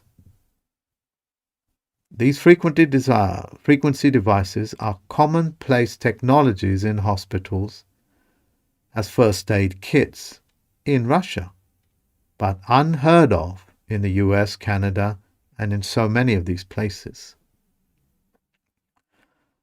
Here is a question that I wish to ask, which is out of the subject matter of what I'm speaking about. Do you know what a province means, Canadians? You guys live in provinces. Do you know what a province means? If you Canadians are listening to me, do you know what it means? Let me see if I can find it for you. I just want to go off subject for you, okay? Let me see if I can get it up.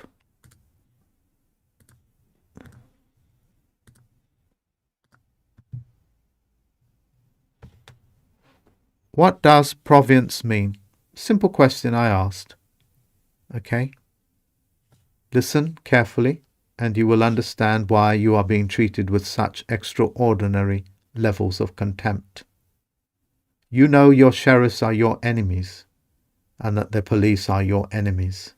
You know that, and you need to now know why. I will read it for you. My question is, simply, what does province mean? A principle, which is part of a principality. Administrative division of a country or empire.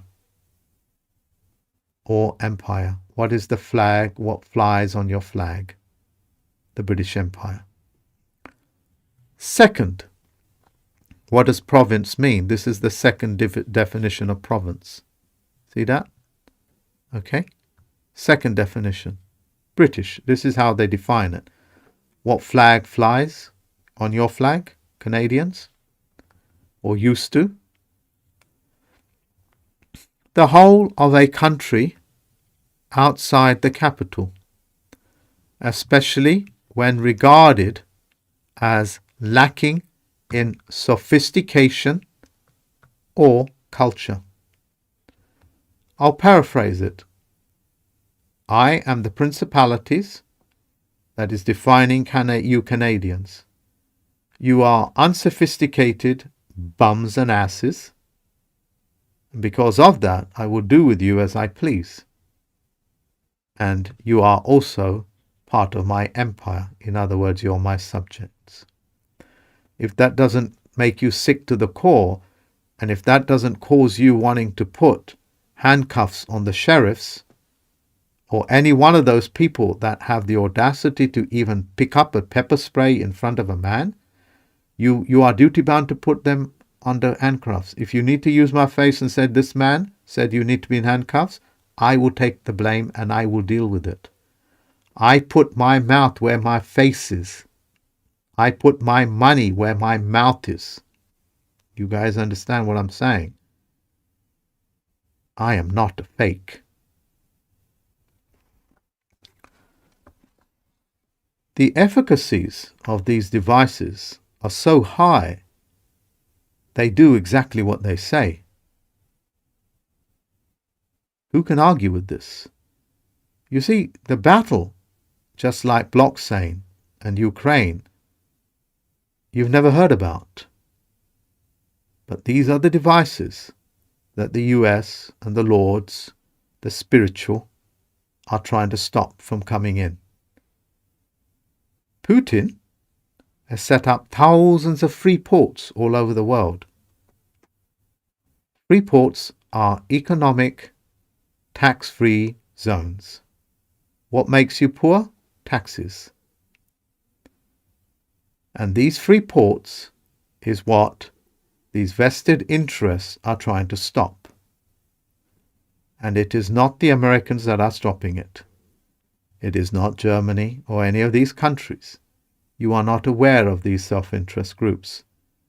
In fact, he's getting more aid from these countries, which you folks out there think are trying to stop him.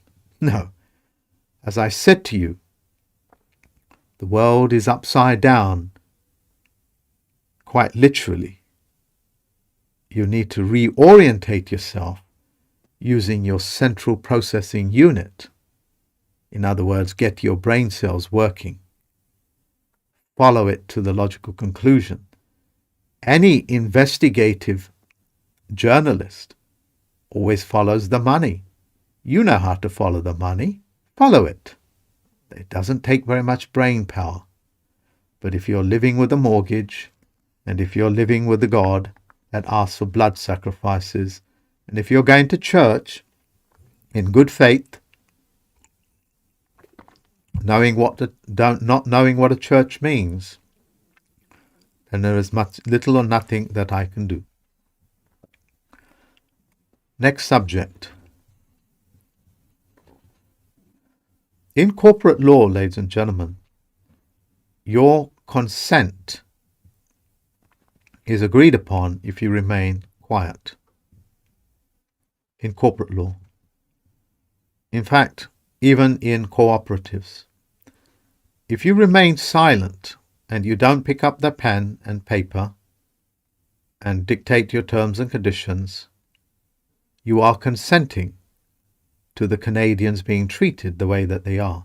You are consenting for the New Zealand native people for having their doors kicked in and forcibly vaccinated. Against what? I'm not quite sure. Obviously, their corona. You see, when good men do nothing, you are consenting. You are saying that I'm perfectly okay with the Canadians being treated that way. I'm perfectly okay for the New Zealanders to be treated that way. I am perfectly okay with slave trading.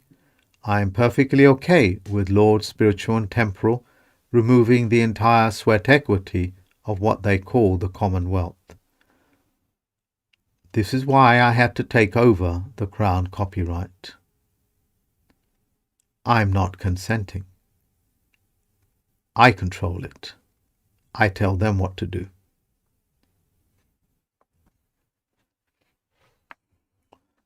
Next subject. I've listed it as the number 8 of the 13 things that are critical for you to know.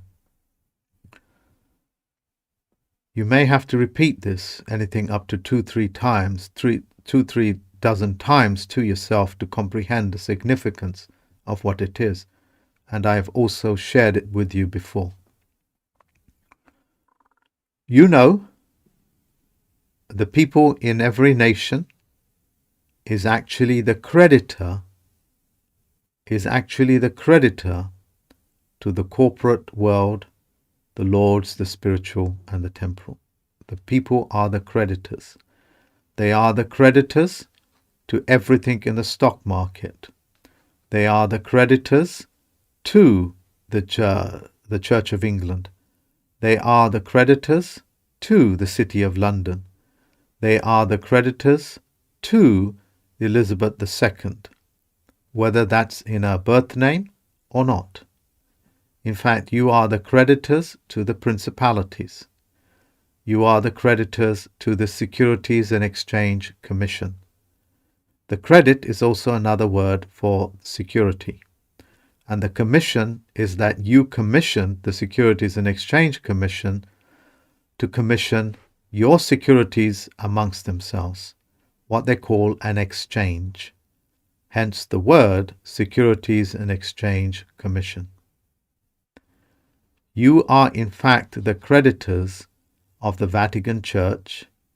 You are the creditors of every single bank on this planet, including the Bank of England, including the Federal Reserve Bank.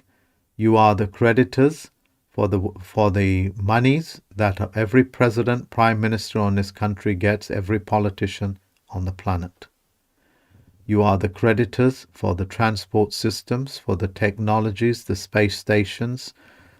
I would draw the space stations for satellites, communications, technologies, cars, research, as well as weapons and armaments.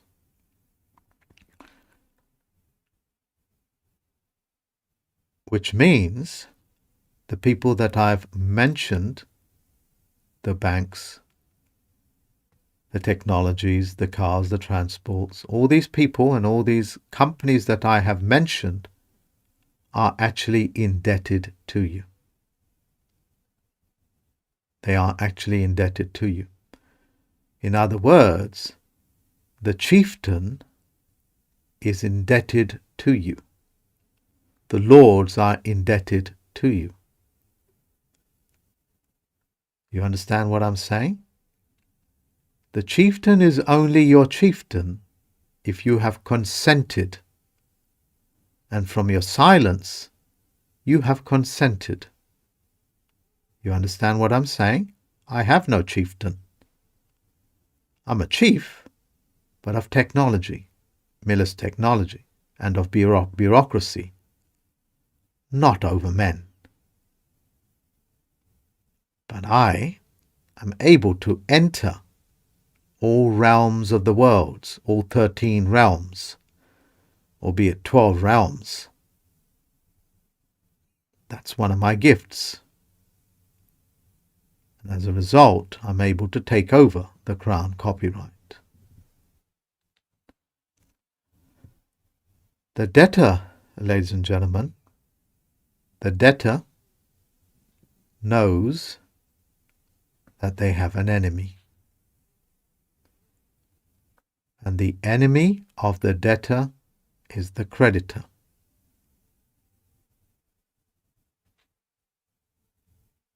Do you understand what I've said to you? The debtors, the chieftains, the lords spiritual and temporal, the commonwealth, the principalities, the corporations, the car companies, the technology companies, the transport companies, are all debted to the creditor. If they know this, if the debtor knows this, they know their creditors obviously are my enemies. They are their enemies because they have to pay you back. If you are dealing with highly pernicious people that have understood that the hand that has fed them, they are now looking at that hand as the enemy. Because that same hand that has been feeding them for 99 years wasn't aware that they were feeding them for 99 years. They never knew they were giving aims for 99 years.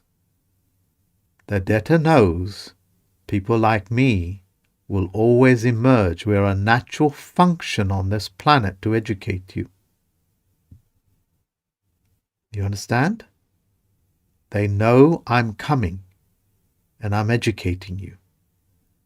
You see, the debtor has to pay back to the creditor if they have the funds and the means. And they have the funds and the means. They have the funds and the means. That's the law. They have to pay back the creditor.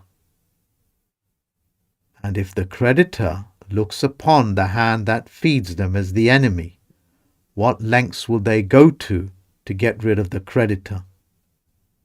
Think about it.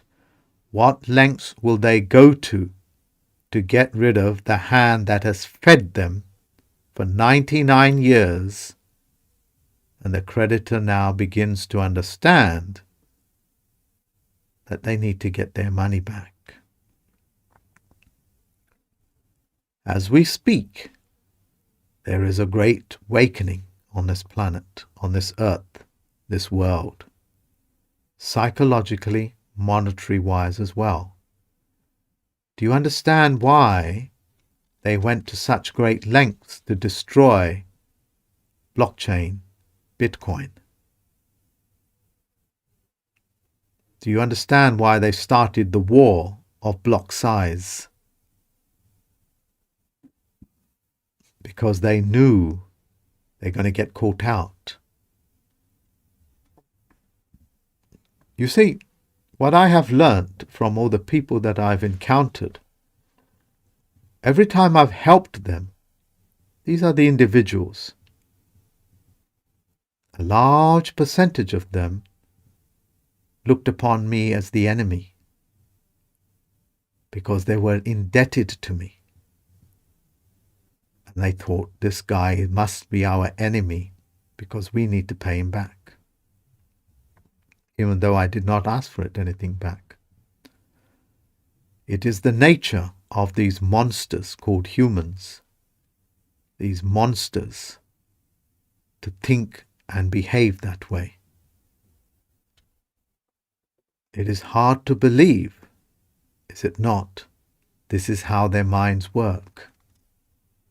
Quite literally, this is how their minds work. I've had students, ladies and gentlemen, especially one Canadian gentleman. He lives kind of in the wilderness, if you like, off-grid as it were, and he took in a homeless person. And that homeless person was troublesome. I warned him of it, as I have warned other students of mine that are kind-hearted have done that, because I've done it myself. And they get a little bit too friendly and they start stealing things. They begin to get too friendly with the wife or the girlfriend and makes the girlfriend feel... You know, women have a sense when something is terribly wrong. Yeah. And they've kicked them out. And this one particular one planted a gun in one of the drawers, a kitchen drawer, hid it, called the police and said, this man has a gun. And he got himself arrested. And the police entertained it all the way through, until he had enough warmth to fight it back.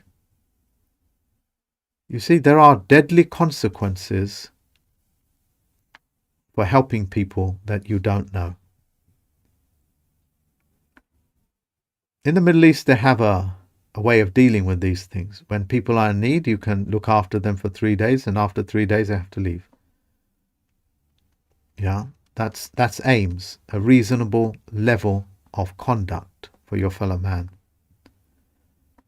I have found that quite a large percentage of the people that I've helped is actually incredibly toxic. You see, we ignore the fact that they tell us that this has happened to them, that has happened to them, that this person did this to them, that we believe that their case is a true one and not that there were ever any real reasons for those things to happen. But in reality, you quickly find out the reason why they were kicked out from wherever they were is because they were extremely toxic. You see, ladies and gentlemen, mankind begins to see the Lord spiritual and temporal for what they are. It's a natural course of events that when you have a lobotomy, nature will find a way of healing it. Nature will begin to find a way of reversing the psychological damage that was done to you through trauma, through school, through education, through childbirth, and etc. Have you ever wondered why they cut the umbilical cord without the placenta being fully emptied into the baby? Because you get a partly disabled baby that cannot think for itself but is totally dependent. A baby that is born with all of the placenta emptied out into the baby is one heck of a baby. It is a baby fully functional, fast healing, fast growing, fast thinking. Do you know what will happen if you cut the umbilical cord of a lamb that's being born on a farm? You'll get a disabled, a weak lamb. If the farmer finds you cutting an umbilical cord before all the placenta empties itself out into the baby or the lamb, the farmer will attack you because he knows what you are trying to do to the lamb.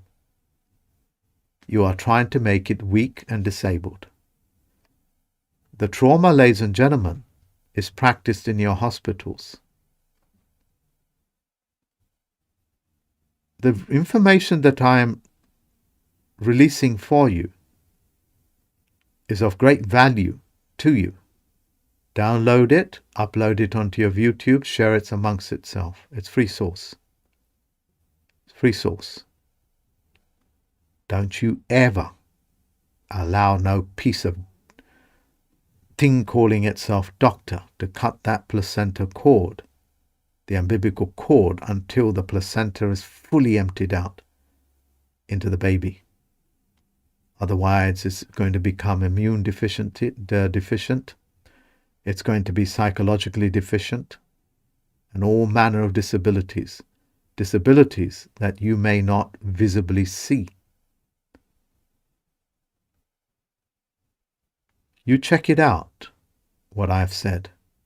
All these technologies is coming your way. Number 9. Alex has cracked the code on how to identify and deal with these subspecies, calling them, which are categorized as being narcissists, psychopaths, sycophants, and all of these other psychological conditions, including stupidity. Stupidity is probably one of the worst characteristics I've come across. Narcissists and psychopaths are extremely deadly, but stupidity has a whole element of its own. I encountered it on a man called Leon. If you ever wanted to understand what a jinx was, and our grandfathers knew what this was, he's it. Destroys everything that he touches. Everything. Quite an extraordinary statement. There's even been books written on, actually not books, but one particular book on identifying stupidity. And I spoke about it, but unfortunately I have previously spoken about it, and I have forgotten the title of it. But that's a very powerful book. That was a very big, eye-opener for me to realize that a stupid person can be more destructive than enemies at your gate. The Arabs have a saying, better a formidable enemy than a stupid friend. Let me say that again. Better a formidable enemy than a stupid friend. Wow. That's like me saying it is better to have a man with a knife kicking my door down rather than have a stupid friend in the house. We know that these subspecies exist. We know that they exist for real because the Canadians confronted them and they showed themselves to be what they are. Have no mistake, every sheriff, every constable knows exactly what he is and what he's supposed to do for his chieftains. Have no mistake about that. And yes, 20% of them, which is called the 20-80% ratio, to 20% are good, because without that check in place, the entire system would collapse, and that's tightly balanced. What I'm saying to you is quite literally that every judge, every attorney, that every police constable, every one of these things know exactly what they are. And they are handpicked and selected to be either monstrous or the most kind-hearted men and women on this planet. It is by selection. So this training will be held by Alex for my Tricks and Traps students, as well as those people that want to join. Okay, and yes, you do need to pay for it, except my Tricks and Traps students. This is a critical part of your training, because if you are not aware that the Lord spiritual and temporal are parasitical, narcissistic, psychopathic, they're going to play the same trick on you. You need to know the tricks and traps that psychopaths, narcissists, stupid people set up for themselves as well as for you. You need to know that, because if you're going to walk down your garden that you've never walked down, you've never actually walked outside of your own doorstep, I promise you haven't. You just think you have. There is about 50, 60 traps there set up for you to fall. The Canadians have been falling into it for so long that they have had enough. I forgot to also put myself back onto full screen. I beg your pardon. But I think I've made it very clear. It might actually be what they call a Freudian slip, as it were, to keep that open for the Canadians to actually see what the hell province actually means. People that live in provinces are part of an empire called subjects. And the British quite literally are saying, you lack sophistication and culture. That's like basically saying we're going to treat you like S-H-I-T. So that's a critical part of the training, which will take place in a couple of weeks' time, if not 3 weeks' time. I will reveal that date to my Tricks and Traps University students, as well as the world at large. You need to understand what psychological types are.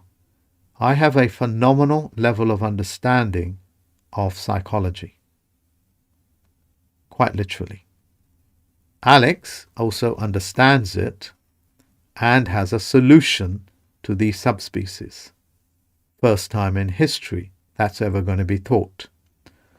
The rest is all about mitigation. The therapists out there talk about mitigation, how to deal with it, as it were, as being a victim, rather than being able to put them to a stop and dealing with them successfully. Have no mistake, the owners of the Commonwealth practice and do exactly what these individual people do in your lives. Their method of operation is no more sophisticated than that man putting a gun into the kitchen drawer of his benefactor to have him arrested. As simple as that. I've explained to you the power of the 500, which is the ability to vote in whoever you want, or elect in whoever you want, so they can do the things that they need to do in order for your corporate governance to become your servants. That entire mechanism can also be done in what is known as a write-in, which what David Wayne Miller taught me about. Very simple to follow. Number 12. I proved to you, the entire world, that you have a genie, and that it is of paramount importance that you grasp this genie. I will give you the 100% proof now, even though I have spoken about it before. Another word for a genie, ladies and gentlemen, is a genetic code. It contains everything that you need to fulfill your wishes, quite literally. And it is dramatically explained to you in movies by the whirling thing, which is representative of the genie, going in and living in a teeny little weeny space, as Will Smith puts it. The genie has power of all the universe. All the universe means all the verse, all the universe, all one verse. But it lives in a tiny little weeny space called a cell, in each one of your cell. That genetic code is one of the greatest expressions that you have, called epigenetics. So all those people that preach about epigenetics, translate it into what I am saying, which will give you much more greater depth and explanatory reach than you have ever been given. The genetic code contains everything that you need to make your wishes come fulfilled. And the images that you see of the 1001 movies that has been made is about how it creates genetic expression and how it folds itself back into that lamp. Every time you are being genuine,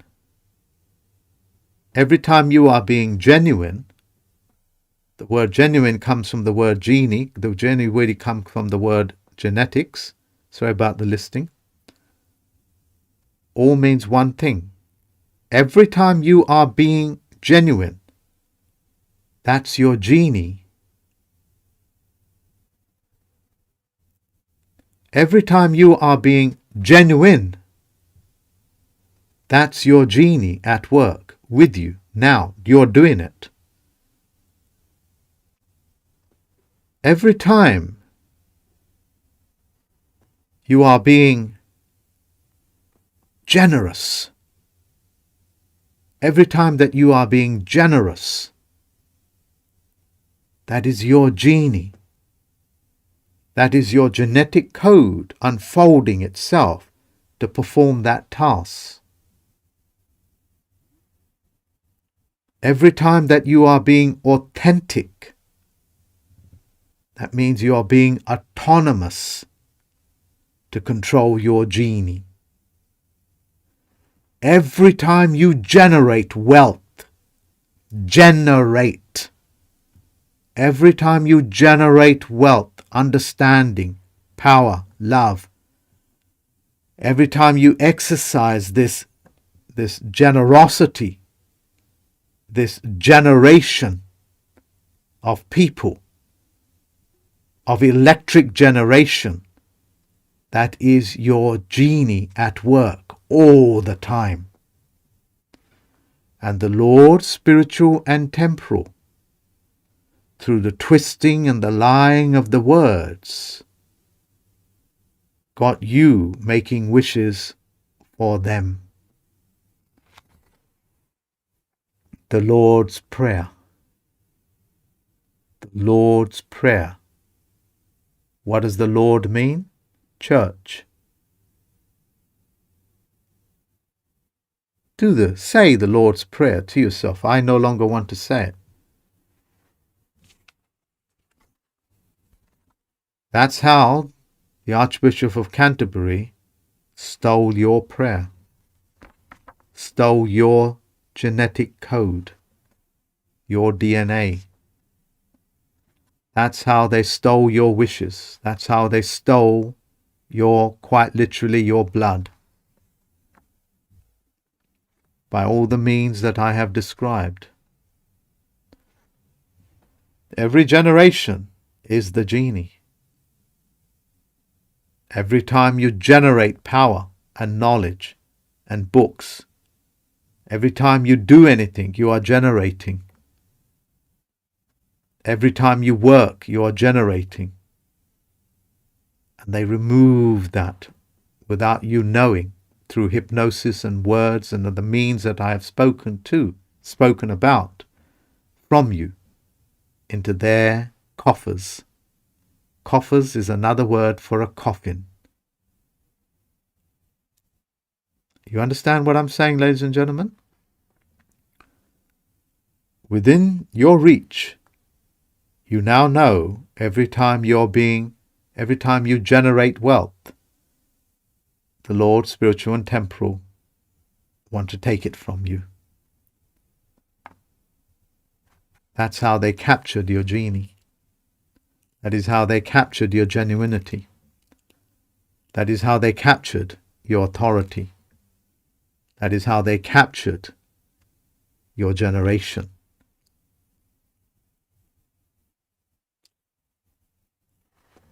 You now know about it, and you also know what to do about it, because it's all done through consent. You want to know who the chieftain is in City of London? Let me see if I can dig it up. It'll be very easy for you to find if I don't have it here. Those are the Canadian provinces, which you now know. It should be here. Look, hidden away, Chief Commoner. See? Chief Commoner. Brian Mooney. Mooney means lunar, a shadow. Okay, that's who that is. You can write to him. Okay, if you was to examine what's here, you'll break a lot more code.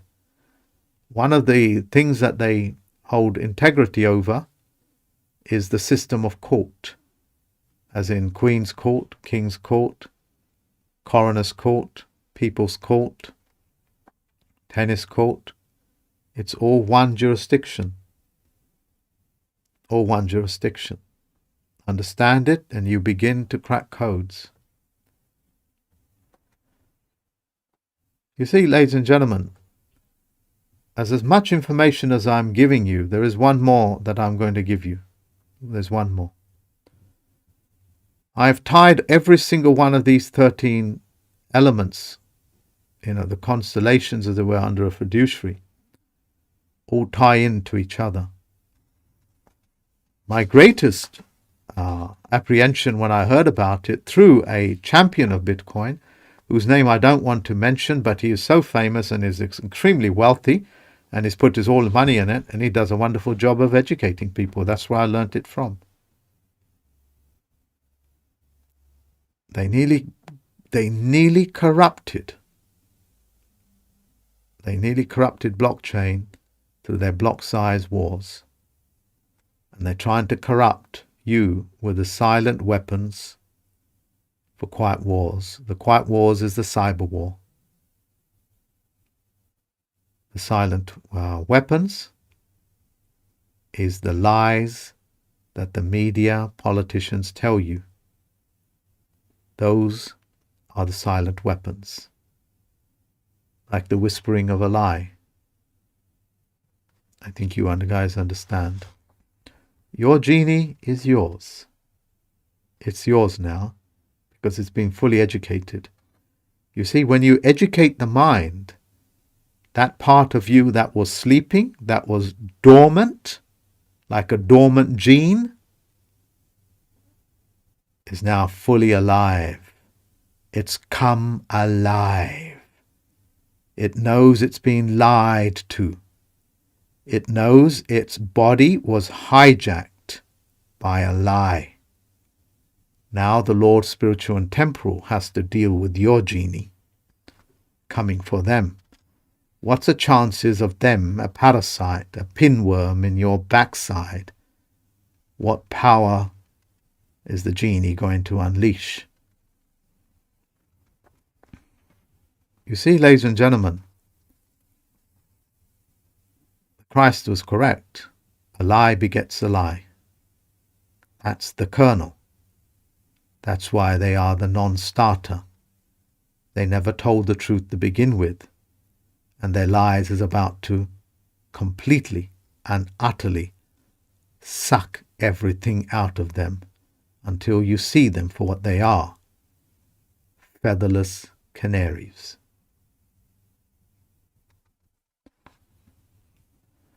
Number 13. There is in every single mythology, including the Matrix, a thing called the One. I have spoken about it, but I want to make it very clear, as much clearer as I can. The strength of the One is that it has the ability to work with the strength of the other 12. I would like to use the word characteristics, but it carries too many connotations. But the strengths of the different species of men and women is what the One is able to work with. It's able to bring them together. That's called the 13th. That's the power of the 13th. It's no special gift, but it has the ability to do that. Every time a council is formed, that's what happens. And I want to demystify this for you, because the power, not the strength, but the power of the One is incredibly simplistic. Because all it does, the power of the One, let me phrase it as poetically as I can, to the point as possibly as I can. The power of the One is that all it takes is any one of yous out there to stop and correct the Lord spiritual and temporal. If you ever wanted to know how the Archbishop of Canterbury is living off of your sweat equity, it's because that's the medium that they use to rob you of your genie. You see, he has no spirituality.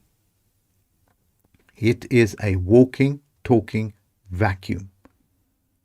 Just as Elizabeth II, just as all of these lords in the House of Lords, just as the temporal, which is Parliament, out of their temple bars in the city of London, their inner temple, the outer temple, they probably even have a big McDonald temple. They are comics. The chieftains out of Africa, one of them being Mugabe, you can see his documents on my website, is a chieftain. They are featherless chickens, featherless turkeys. You understand what I'm saying? That's all they are.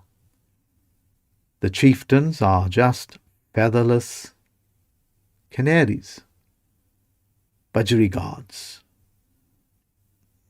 I don't want to insult budgerigars, but please forgive me, budgerigars and canaries. To liken one of yous with one of these chieftains is an insult. I understand that. Please forgive me. I don't wish to insult the animal kingdom. That is to say, the dominion of these animals. That is the 13 things that I have to say, the critical things that you need to know in this open mic broadcast to be shared with the entire planet, downloaded and uploaded onto your YouTube to keep it safe, to understand that I have broken the codes on it.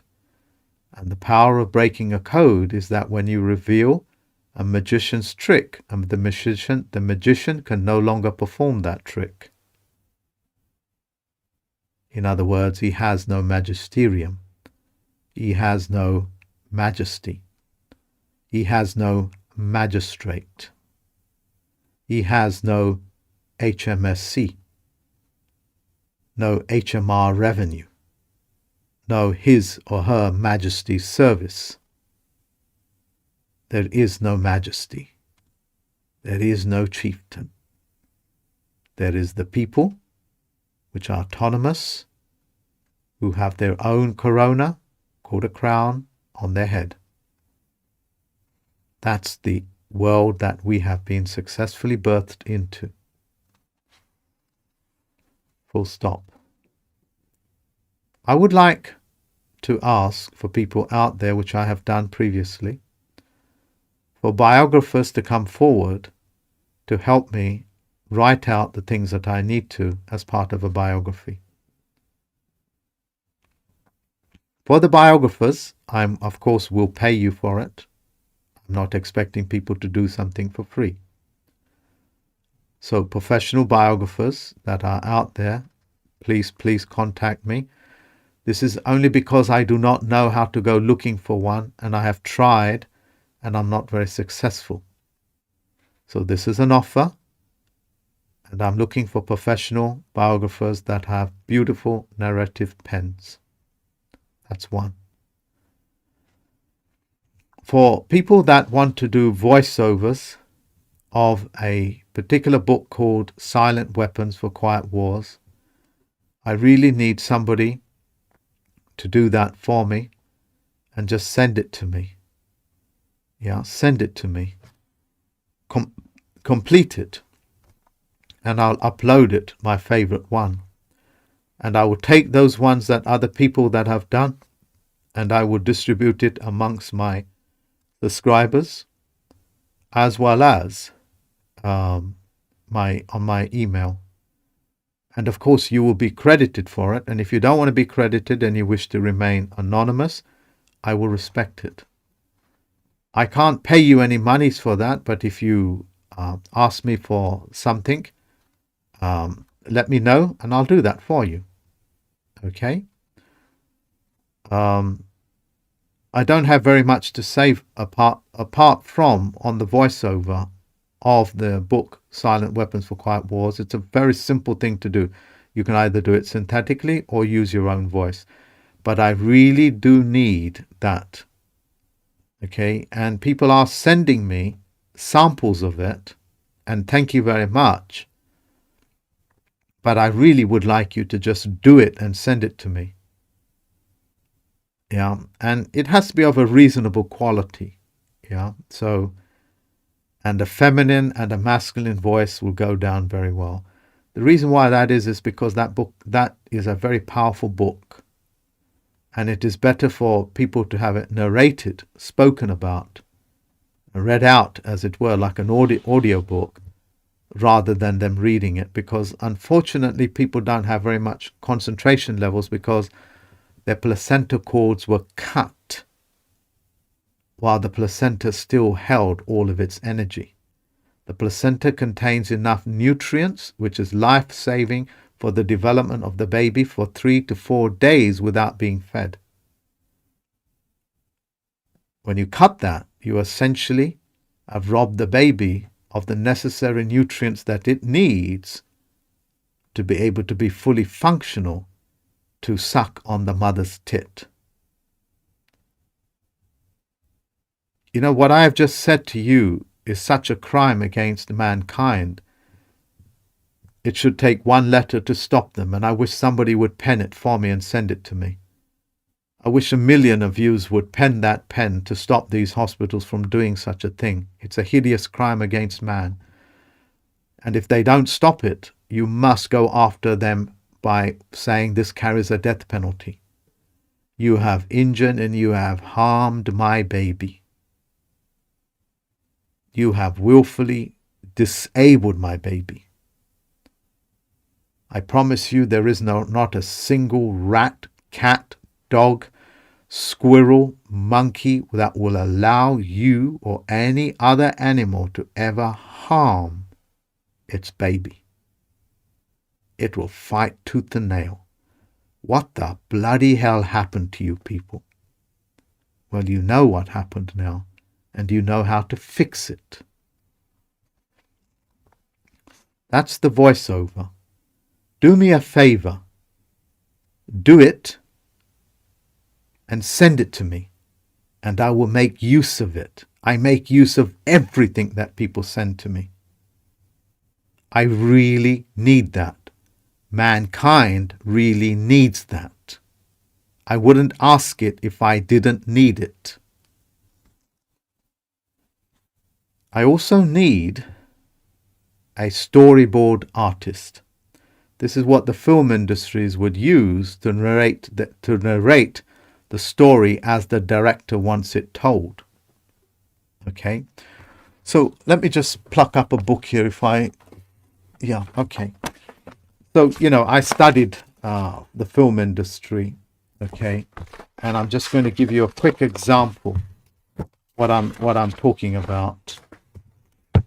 I actually studied to be a filmmaker, as well as theology and a few other things.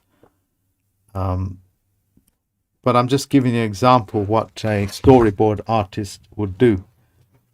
I'm just trying to I had a book on the Matrix, it cost me like $200 or something. And it's beautifully narrated. In fact, there is no script to the Matrix. It was all storyboarded. So they would look like something like this. Okay. That's the beginning of a storyboard.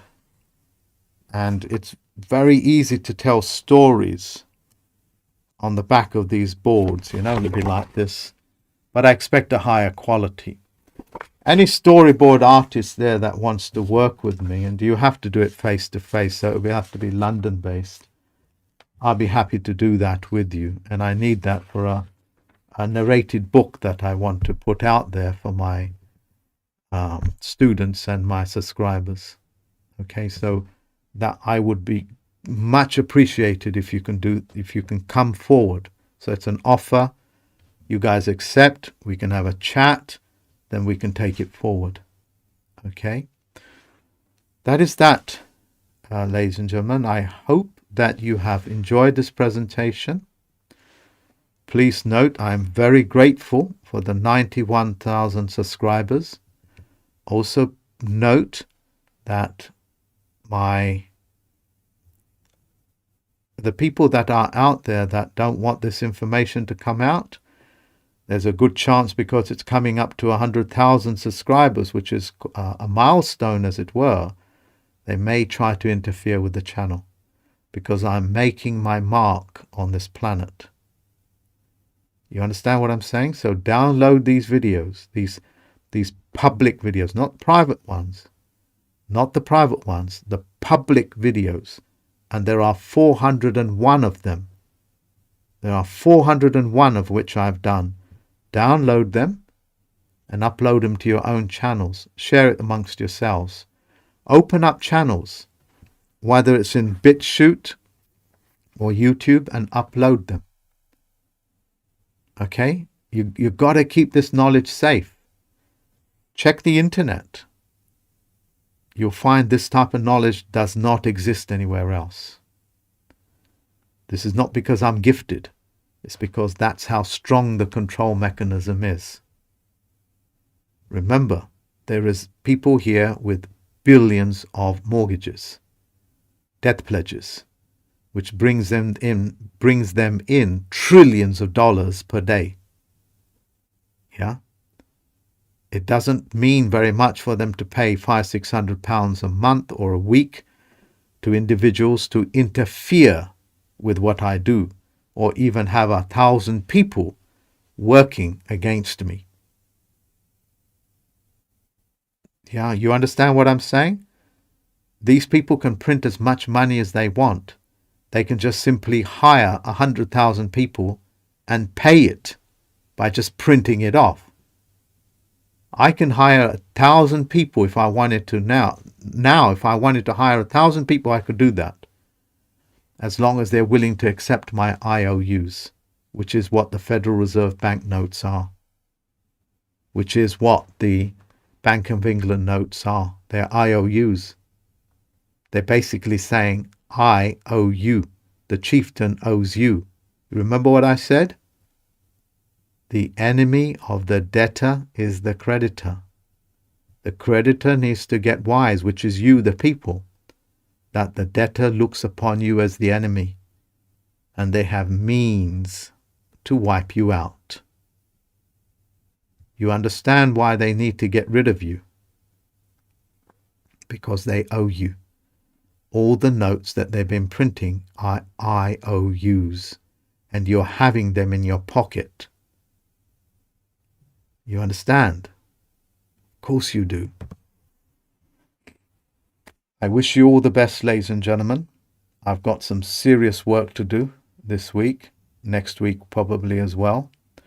I had in mind to take off 90 days, or at least, prepare myself for the things I need to do for 90 days, but that's not going to work. So please wish me the best, because I need to kind of restore my health and my physical fitness and all that sort of stuff, because I've put on a lot more weight than I wanted to, and that's making me unfit. My idea was to,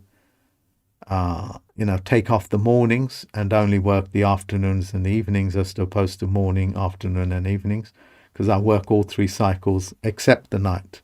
I don't work the night. I go to sleep at night, yeah? So wish me all the best. Keep yourself safe. Get yourself educated. Qualify everything that comes out of my mouth, and you will be the master of what you do. Till next time. Bye-bye, ladies and gentlemen.